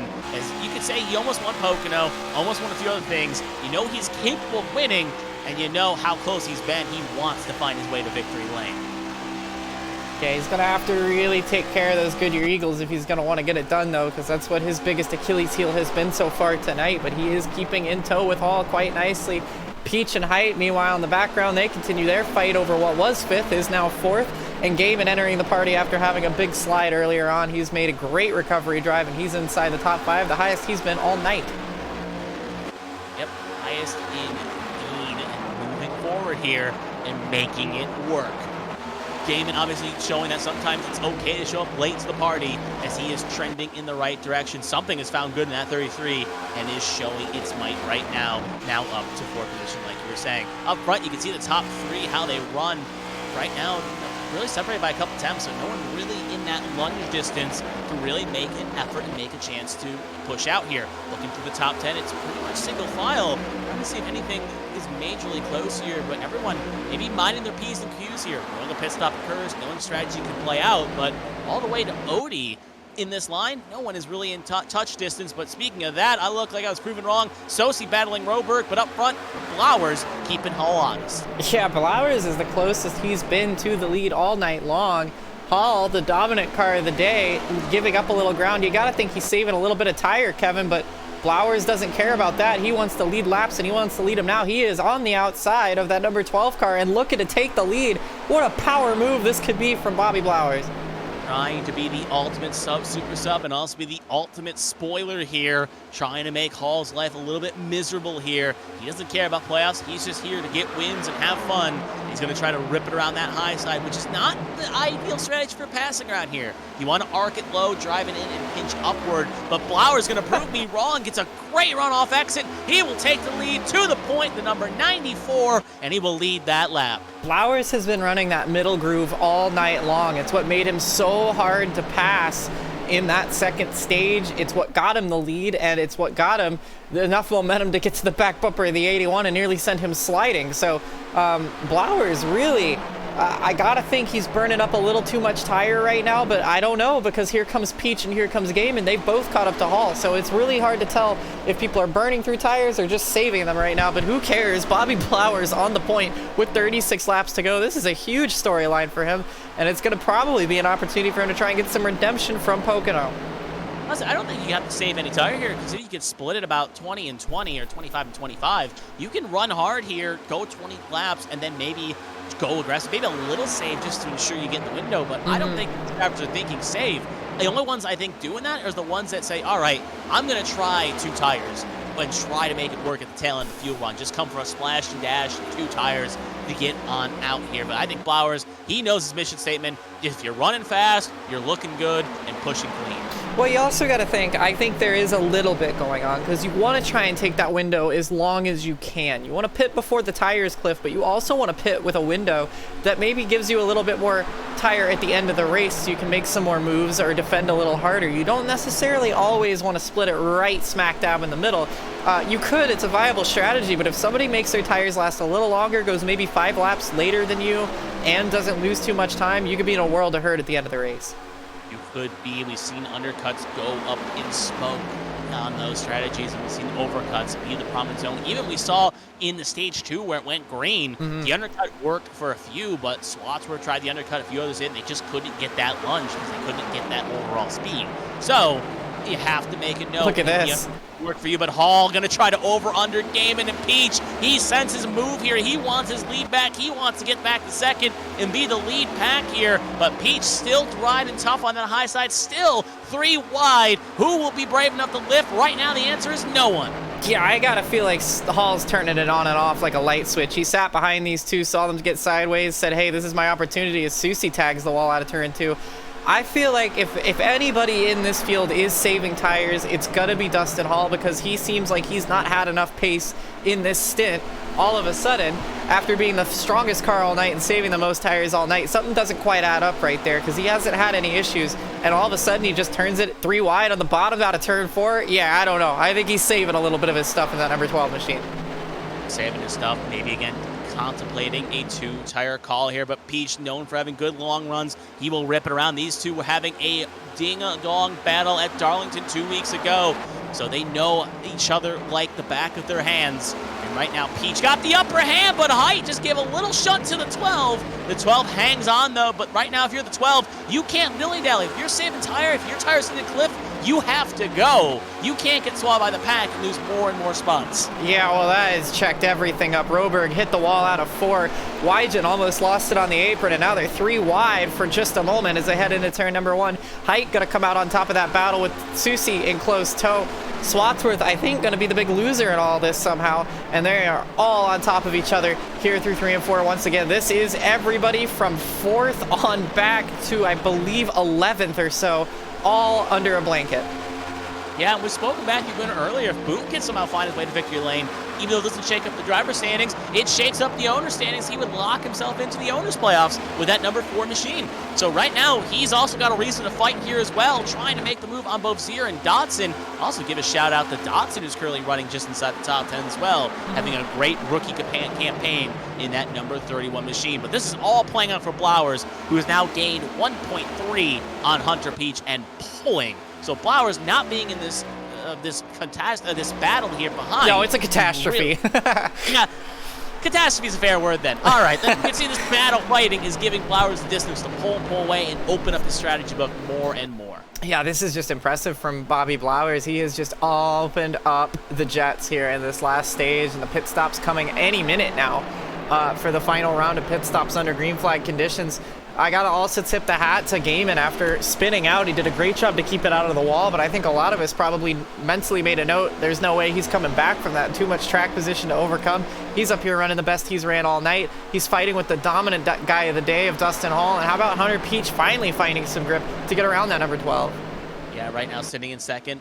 No strong car we saw from Darlington. We saw from Nose Wilkesboro. We saw it countless times on this calendar, The Rock. We've seen him have great runs after great runs on these tracks like this. These plains at Hunter Peach's wheelhouse. It's quite shocking. His only win of the year came at Atlanta, a plate track. So overall, odd that the win came there instead of these tracks, but he's definitely showing why he will be a threat at Bristol when it comes in a couple weeks' time, if he presumably still hangs on and makes the round of 8. 27 laps remain in the ABN Studios 400 from Kentucky. Again, Kevin Young. Pit stop, sorry to cut you off. Sad Swats coming in this time by major implications. He'll be the first of the top 10 to pit off here, and he will blink on in. Just wanted to get on the horn there and announce that he's going for the undercut. This is season on the line. This is a chance to fight for a championship. He came oh so close winning last year. This is the last throw. What will he do? 4 tires and probably an undercut to try to give himself a chance to make the next round. Yeah, if you want, Kevin, keep your eye on him. We'll see if he takes 4 tires or tries to gamble with 2 tires. It was something that you brought up. But right now, I don't know if anybody else is coming in along with him. But this should. There it is. Yeah, no. You're fine. This should kick everything off now. So we're going to see the final round of pit stops in the next handful of laps. There's Gaiman. He's a little bit further up. This undercut be a little bit more potent. If he tries it, you can also see Flowers. Bobby Flowers, our race leader, covering it off. Can report 4 tires for the number 18 machine. He is now away. He's not rolling the dice. Up front, though, the lead is now handed over to these 2 rivals at Darlington. Peach, Hall, side by side. Hall, I think, is coming in this time by. Hand is out the window. So Peach is going to have to slot in line if he wants to come in. But we'll see right now who else will join the crew here. Right now, it will be our top 2, along with Bailey Thompson. Kaylee Height will stay out here. So Caitlin Height takes the lead. Sosi will stay out. So Lady Liberty on a different strategy along with Stepping Stone. I don't know if you caught that, Kevin, but it was a brilliant little move there with the last little bit of tires Dustin Hall had. He cut to the inside of Peach and kind of forced Peach to have to play chicken there if he wanted to pit with him. Got that inside line, got that track position as they came into the pit lane. So Hall really playing this like a chess game. Oh, Bobby Blowers got caught speeding on pit lane. 45 seconds and counting. Oh, that no. That is a speeding penalty for Blowers. Still has not left his box yet. Over 50 seconds. So Blowers out of contention of this race. He could take all the goodwill he's had. He is still sitting there stationary. He is now away 57 seconds. And you can see the implications. Hall, Peach, Boone, Roberg, who all came in a lap later, all jump him now on track. And this makes Hall look like a genius because he didn't race Blowers. He felt like his race wasn't with that 94 car, and he got a little lucky with the 94 shooting himself in the foot. But yeah, look at Gaiman now in the 33. He has launched himself into this one as well, but Hall should be the de facto leader as it stands right this second.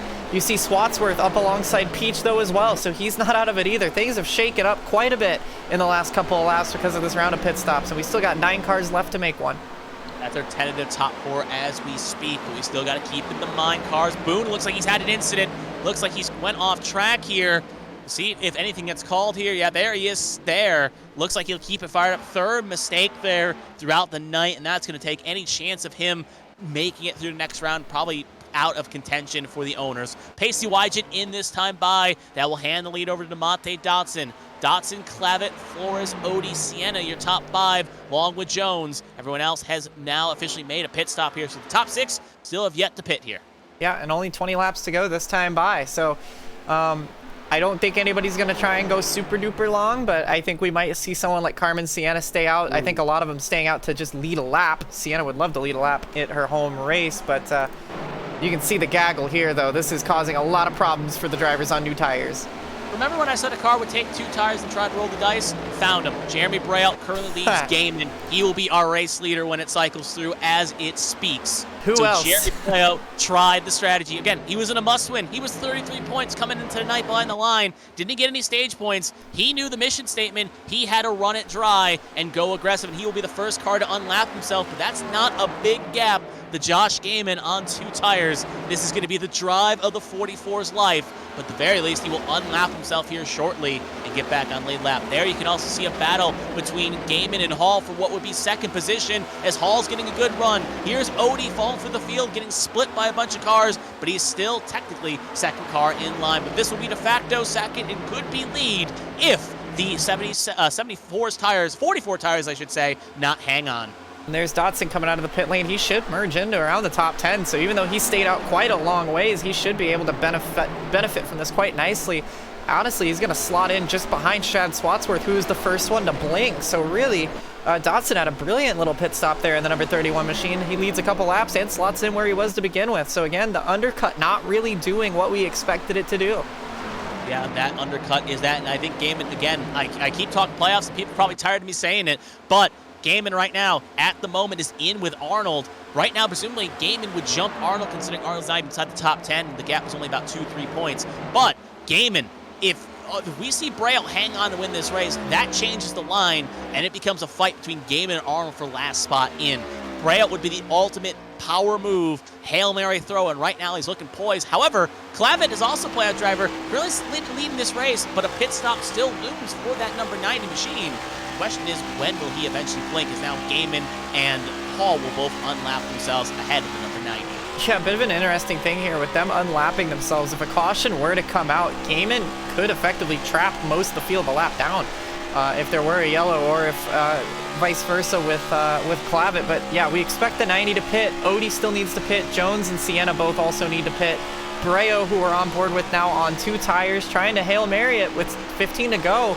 He's not losing time like how I would expected someone on 2 tires to lose. So it's going to be really down to the wire. He's still losing time, but he's not losing it hand over fist like you might have expected with the tire wear having been so bad tonight. So I don't know. I really admire it from Breo. He has to win, like you said. He has no other opportunity. This is his last chance to try and make something happen, and so far, it may just happen. But what does he do when Gaiman and Hall get there? How aggressive is he going to be? Let's put some perspective right now as we watch the time as Carmen Sienna just pits. Jeremy Brett ran a 31.03 last time by. Gaiman ran a 31.06. Hall ran a 30.98. And Pacey Wise, you've got to keep an eye on him too. He went the longest, and he has got the freshest tires of the bunch. He is climbing. We saw him go late, and he is now in field. So the overcut, kind of we saw in stage 2, the overcut seemed to be a little bit more potent, and it's working to a treat for Wygen, who let blistering laps before he came in. And what helped it is he basically split the stage, as most cars came in around 20-25 following Swatsworth. He pushed to the end of where the line was, 30 give or take, maybe a little less, but was able to keep his tires fresh and really lap still consistently well. And now you think the threat for Braille is going to be that number 33 machine. It still may be, but you got a fast, fresh tire 00 and a 12 occupying the 33's mirror, all trying to chase down the 44, who this time by is still running decent laps in comparison. Ran a 31.20 to this PAX here 31.10, so only a 10th advantage that time by for the 33.12 and 00. At that rate, though, they will not catch the 44 bearing a caution. But right now, our race leader is still Dean Clavitt, who is still just trying to hope for a miracle, a caution, something to maybe make something work here. I cannot be remiss that him, Richard Odie, and Byron Jones still need to make a pit stop. I don't think any of them will have saved enough fuel throughout the cautions to make it to the end. I think they're just off pedal for a second here as Gaiman got a little loose here. Hall going to try to make the over-under work here. Didn't want to force that as Gaiman almost got loose. Yeah, we could see that it seemed like Hall was struggling behind that 33. Finally sees an opportunity to make a clean move on Gaiman, but Gaiman still fighting it out on the outside. Pacey Wygen licking his chops as this all happens in front of him. Yeah, right now can Hall clear? How quickly can he clear it? Gaiman obviously does not want to give up the lead here. If he can, will be second, I should say. But right now, Hall clear. Now Wygen going to smell blood in the water, try to rip it around the high side. With now 12 laps to go right now. It is still Clevin, Odie Jones. They will have to pit. Right now, provisional lead is Braille, but right now with a new change of lead at the front, Hall, the fastest car on the day, what can he do? Can he reel down that purple and white Smeal Racing Designs machine, who is trying to do what only a few drivers have done, win on back-to-back nights, as he won the A-Squared All-Star race last night, trying to win here at Kentucky and make the ultimate lucky slot machine pop up all sevens. Yeah, Hall the fastest car of the day, but not the fastest car on track right now. That is still Pacey Wygant in the 00 with the freshest tires of all these drivers, trying to get around and see if he can go for it. I don't know if Hall can get there. I think Wygant could, but again, has Dean Clavitt perhaps with Odie and Jones. They've been running at the back. They've been making extra pit stops. Do you think maybe they might have enough fuel? I don't think they could. I feel like the numbers just don't add up, but they're going to run it dry regardless and hope for a late caution to get themselves back into it. But I don't know. Clavitt, it can't be, you can't fully count out. Maybe he's done something magical there because he's trying to be in a must-win situation as well. Considering the fact Roberg said that it was only going to be, we have a battle for second, but considering the fact that Roberg said that it was only 38 laps to make it on a tank of fuel, I don't like that. It's 50 laps. He last came in at 116, Odie 118, Jones 116. So we'll have to see, and Odie just said he's coming in this time by, and he went longer than the other two. So I think it's not going to be a hittable number for either's. Wygant now clear. That is not what that 44 wants to see. Freshest tires on the field, now ahead of the other two. This may be doom and gloom with 9 to go. How wide can this 44 make it? Clavitt also in, handing the lead off to Jones. Yeah, so that is what we thought. Just for a minute, maybe it seemed, Kevin, that there was just the opportunity that maybe somebody had the magic number, the magic foot, and the best clutch in the field, but it's not going to be so. That means that Jones should be pitting. Well, he's actually 8 seconds clear of Breo anyway, but he still has to pit anyhow. But really trying to make something happen here, but I think he's going to get passed on speed anyways, even if he doesn't come into the pit lane. We'll have to see as he runs up way up the surface. He's trying to hit a number, but even then times are falling and falling quickly as they play it off. Back to what would be de facto lead of this race, and this is the worst thing Breo could see. If he was racing, if Wygant went the same strategy, he'd probably looking on Cream Street right now, but Wygant came in later than the rest of the field. He is flexing those tires. Breo, a champion A-squared, has yet to find victory in HTL. Is there anything he can do to make this car wide enough to hang on? I think it may be a fool's effort, but if anyone could do it, I can't bet against this 44 machine. This is the worst feeling as a race car driver. There's not a ton you can do. He's gonna try everything he can. He's probably gonna drive as aggressive as he can. Wygant knows his season's on the line, so he knows he's gonna be expecting something aggressive. But look at this, Kevin. There's not a whole lot you can do. It's powerless to defend against these fresh tires. He's on 2 tires. The 00 has the freshest of all. He can put that car wherever he wants it. He's gonna hang on for a little bit longer, but 5 agonizing laps. I just don't think that 44 car has enough. Yeah, we're going to see here coming into the corner. Jones is still yet to pit, so we're still keeping an eye on that. But right now, Wygant going to try to rip around. You're just going to speed the D differential on the high side. There it goes. New lead, de facto leader if Jones has to pit. Pacey Wygant takes the lead of this race. But now the question is, if Jones stays out, that's 7 seconds he has to make up in 5 laps. And looking at the times, that's only a second difference. Look, he's saving, he's clutching. He's not just clutch coasting, he's shutting the car off. He's reaching up and shutting the ignition, but he can't make it. He can't make it. Nope, not hittable number. He has to give it up. He is in, and you're going to see Wygant scoot around there on the high side. There he goes. 4 laps to go. It was a Herculean effort by Byron Jones. A hell of an effort. Not a hittable number. 4 laps to go. Wygant, Breo, Hall, your top 3, unless Wygant maybe explodes. Breo going to be looking at another second here. Yeah, I don't know. You got to hand it to Jones. He made that go way longer than it was ever supposed to, but just not quite enough Sudoku race fuel to make it to the checkered flag. It's just about 5 and some change shy. But Wygant in the catbird seat, I picked him at the start of the race along with Hall. You can't count him out of these deals, especially when there's multiple lanes that work. He's been quiet all day long, but he always seems to rise to the occasion when it matters. And that 00 car is looking pretty right now. Hall looking strong too, but I think it might be another day where Dustin Hall wins both stages and fails to close the deal. Breo had a brilliant effort and made those 2 tires work better than anybody thought, but it's not going to be enough for him in a must-win situation. Second sucks, in his opinion, and he may not even be able to hang on to that. That is pure heartbreak. It feels maybe a little bit better that Hall caught you too, because if only one car caught you, it hurts. If another couple cars caught you, it wasn't meant to be.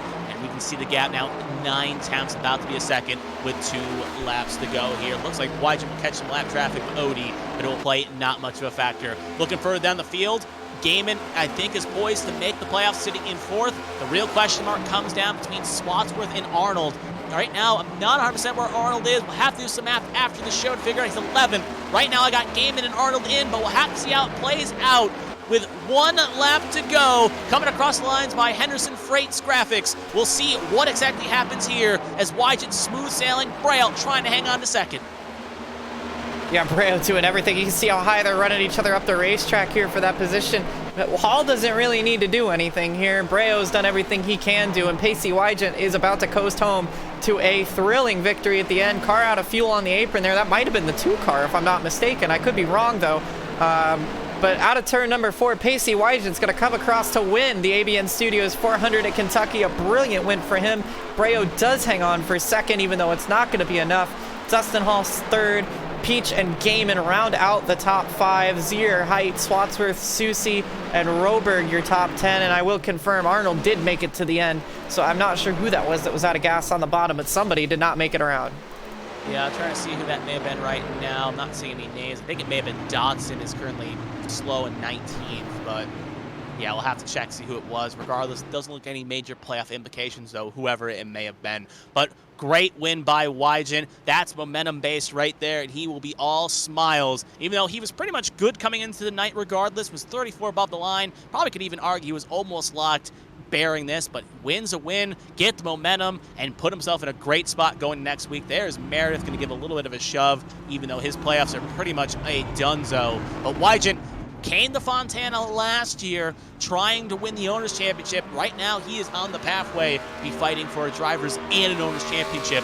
With 3 long weeks to go before we get to the finale of Fontana, anything's possible, but Wygant, all smiles, at least for now, your winner of the ABN Studios 400 at Kentucky. Yeah, he was pretty much safe coming in, but it doesn't matter now because that win's going to punch his ticket regardless. So well done by him. A brilliant race from him all day long and a brilliant strategy at the end to bring it home. Braille, you got to hand it to him. He played an incredible card, and it almost worked out for him, but unfortunately close only counts in horseshoes and hand grenades, and it's going to be Wygant once again taking home a victory tonight, so congratulations to him. We'll try to speak to Wygant, Braille, and Hall in just a moment, and I think while that's going on, I think we have Kevin trying to crunch some of the numbers as well. So yes, I am. So I'll let you handle at least one of the interviews here while I do some number calculations. Yeah, while he does that, we'll try and speak to the man who almost had it. Jeremy Braille put on a fantastic effort, but unfortunately came up 1 short. Jeremy, it was a great effort, but walk us through the final few laps there.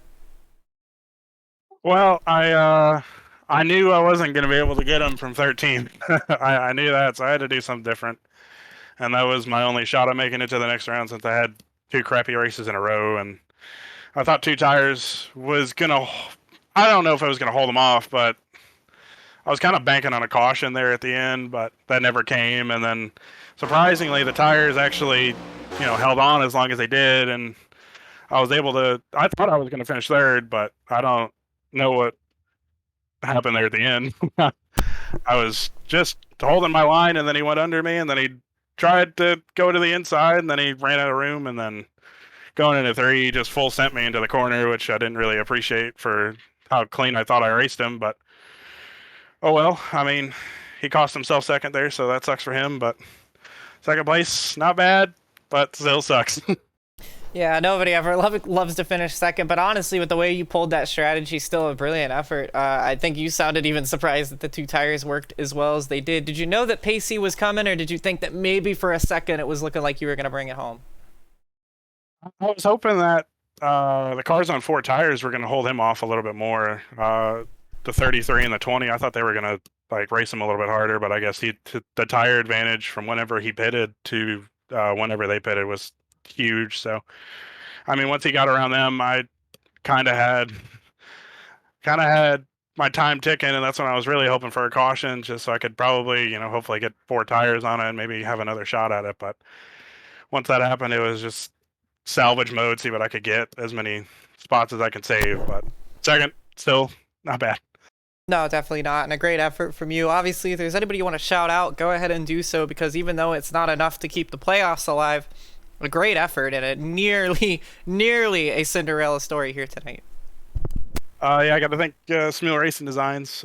He makes the best schemes out there, and got to thank Carmen and everyone over at Arrowhead for putting me in the car. It was nice to get the call when Hagen couldn't finish the season. So thanks to them, I know this is my best finish in this car ever since getting into it, which was like 20 races ago. But thanks to them, and thanks to ABN for putting on the broadcast. And yeah, thank you. Well, Jeremy, not quite the finish that you were hoping for in the closing laps, but still head held high and a great finish. So congrats. Thank you. Moving on now, we'll talk to Dustin Hall, who ended up third. We heard there's a bit of contact towards the end, but ending up in P3. Dustin, this is Kristina, the ABN booth. Got a copy? Hey, how's it going? No, that was just a little bit early. Congratulations on a good finish. Yeah. No, sorry to pull you out there, but no, great battle at the end there with Breo. You guys got real white knuckle towards the end, but you win stage 1, you win stage 2, but it just didn't quite come together. What was the difference there at the end? Just couldn't overcome their 2-tire strategy. They did not suffer for being on 2. They still had pace, and Dirty Air was really something. So, once I got to Braille, I gave up a spot messing around with Gaiman to Pacey, and then I was just matching times with him. So I don't know if it was because I was in a 2-car wake and he was in clean air or what. Maybe if I could have got ahead of Braille before him, it would have been a different story. But it is what it is. They rolled the dice, and especially Braille in a must-win situation. I was hoping he was going to put up a bit of a bigger fight with Pacey, so that maybe they could end up collecting each other and I could sail on by, but it wasn't meant to be. Overall, though, a good race, I thought. Yeah. Kristina, good to talk to you again. Yeah, good to hear from you as well. No, you ran a great race. You put on an absolute masterclass for the first 2 stanzas of this race and still put up a great effort towards the end. The tire wear seemed atrocious today, though. I already heard that you were surprised that the 2 tires worked as well as they did, much like we were up in the booth with how bad the tire wear was. But were you surprised by the general tire wear today? Was that more than you were expecting? No, actually, it was less. We did some testing earlier in the week on the other setup, and it was 10 times worse. It would just peel the right front off of it. It was going to be a matter of early saving and then walk away after about 25. But with this setup, especially after it rubbered in and the track got cooler, it wasn't as hard on the tires at the end. I mean, we ran 20 some odd laps to the end, and I mean, my tires were almost even on the right side at high 80s. So definitely not terrible. Left sides were worn though. So how they managed, maybe it gave them just that little bit of added rotation through 1 and 2 that felt like they were really good there. And early into 3, they could turn off the wall better. So maybe the older left sides gave them a little more turn where it really mattered. But I don't know that I really wanted to be much looser out of 4 once I got it pointed. And that may have been like a tight loose situation where I had a lot of wheel in it, and then the front grabbed and it tried to send the rear. But I'm baffled. And I was talking to the team earlier about it. Like, if I was like, I didn't even think about it. I didn't even think about 2 tires.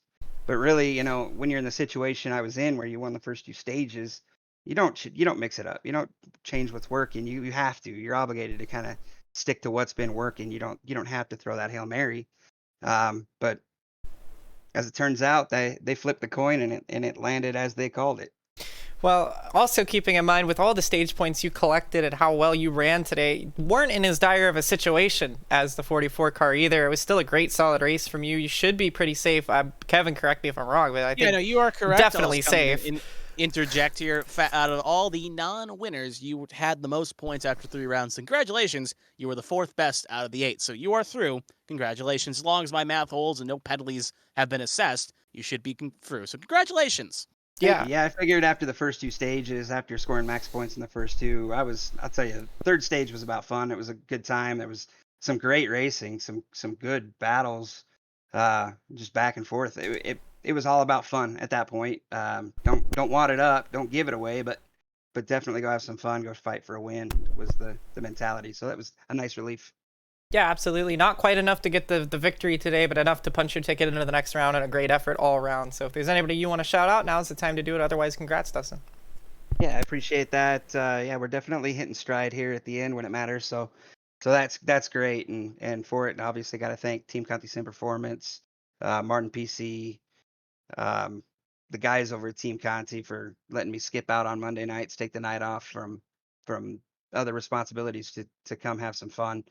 Um, got to thank Henderson Graphics, Blake. Thanks for the paints, man. Sorry you couldn't make it tonight. Thank you guys for the broadcast, ABN, all you guys do, and yeah, let's go get them next week. Dustin Hall, P3 tonight and into the next round of the championship. Congrats. Thank you. And last but not least, certainly not least, your race winner, Pacey Wygen, who put on a masterclass in the closing laps. Pacey, this is Kristina. Got a copy? Yeah, I got you. Well, it was a solid race through the first couple stages, and then you absolutely came to life on the final stint. What made the difference there? Track position. I just didn't have any of it. I qualified pretty poorly. There, qualifying, thought the track was going to be way tighter than what it was, ended up being actually pretty drivable. So I kind of did a poor job in qualifying, and that's what kind of held me up. I had probably one of the fastest cars on the long run. I was constantly able to pass and put my car wherever I wanted. I just never had the track position up until late in the race. Yeah, a lot of people talked about throughout the race complaining with the setup change. Of course, the last second setup error, but some people thought it was honestly better. We talked to Dustin Hall, and he thought that honestly the tire wear was less aggressive than the original setup. I guess you would probably agree with that a little bit, considering you were so fast on the long run. What do you think was the big difference there between saving more tire? Because a lot of people were complaining about the tire wear here. I mean, everybody was just driving in, especially into like turn 3, super deep, and you do that and you wash up the track and you just burn off the right front. So if you just, take the first 10 laps of the run to, just kind of settle down, let people fly by you on the outside or wherever they want to go, you'll save a lot of tires. So that's pretty much all I was doing. I wasn't really trying to be aggressive at all. I knew from last season that we typically had pretty green feeling race, especially here at Kentucky. And I managed tonight to just save a little bit better than I did last season. So I ended up one spot better. Absolutely, and you were already pretty much safe into the next round of the championship regardless, but winning, of course, punching your ticket in. How does the next few races look for you now as you make it into the next round? It's just continue to do what we've been doing, stay consistent, try to lead as much as we can, stay up front, and avoid all the carnage. Sounds like a pretty good plan. Obviously, great effort tonight, great finish to the race, great comeback from that qualifying. If there's anybody you want to shout out, now's the time. Otherwise, congrats, and we'll see you next week. Yeah, I gotta shout out my my painter, Byron Jones. He puts on all my reps here in the HTL series. Got to shout out Coast to Coast for giving me the charter ride for the season. Shout out everybody behind the scenes at ABN, putting it all on to broadcast each and every week. Shout out to Blake and all the admins here in HTL for putting this on weekly. And yeah, shout out to my fiance for letting me do this and putting the kids to bed. Well, congrats, Pacey. Falling in reverse and qualifying, but on top of the world tonight. Congrats. Have a great night. Thank you. And that'll do it for our post-race interviews. Kevin, we'll have one quick look at the final order, but I believe before we do that, I think you have the names of the drivers that make it into the next round of the playoffs. Yep, I got some provisional numbers here as well. Here, obviously, we know the 3 winners that made it through: Lilac Sear, Caitlin Height, Pacey Wygen, order their victories. After that, Joshua Sosi. He is reading my chicken scratch. Actually, the next driver up I said is Dustin Hall, 26 points above the cut line. Then it's Joshua Sosi, 24 above the cut line. Hunter Peach, 21 above the cut line.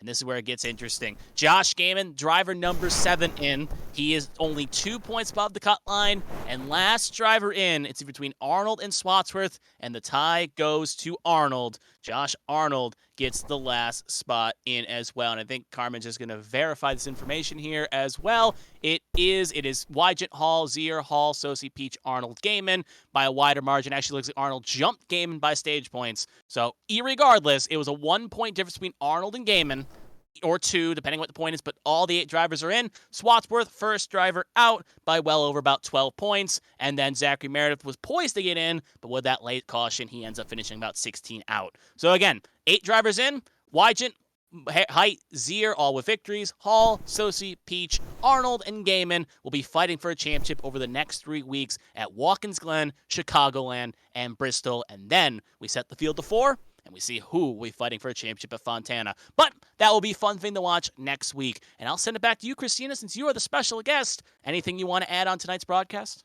Yeah, we'll very quickly look through the final results, but again, big thanks to Kevin and Carmen and everybody at HTL for sorting that out for us in real time. That was the points situation, but here is the unofficial results. Of course, if there's any updates, we'll be sure to let you know on Twitter and on the HTL Discords. But Pacey Wygant, Breo, and Dustin Hall, we talked to all 3 of them. Both of the top 2 drivers coming from almost outside the top 20, ending up on the podium tonight. And it was Hunter Peach, Josh Gaiman, with a great effort to put him back into the next round on points. Lilac Zier and Caitlin Height, 2 already locked in coming into tonight. They end up in a decent finish regardless. Shad Swatsworth, a great effort from pole position, but not enough to get him into the next round unofficially on points. Josh Susi, Roberg, Arnold, and Fraser, the top 12. As we look further down the leaderboard, Elias Flores, Bailey Thompson, Dean Clavitt, Caleb Carter, Carmen Sienna in her home race comes from 29th to finish 17th. Carter from 28th to 16th on a fill-in drive, so great efforts from both of them. Matthew Boone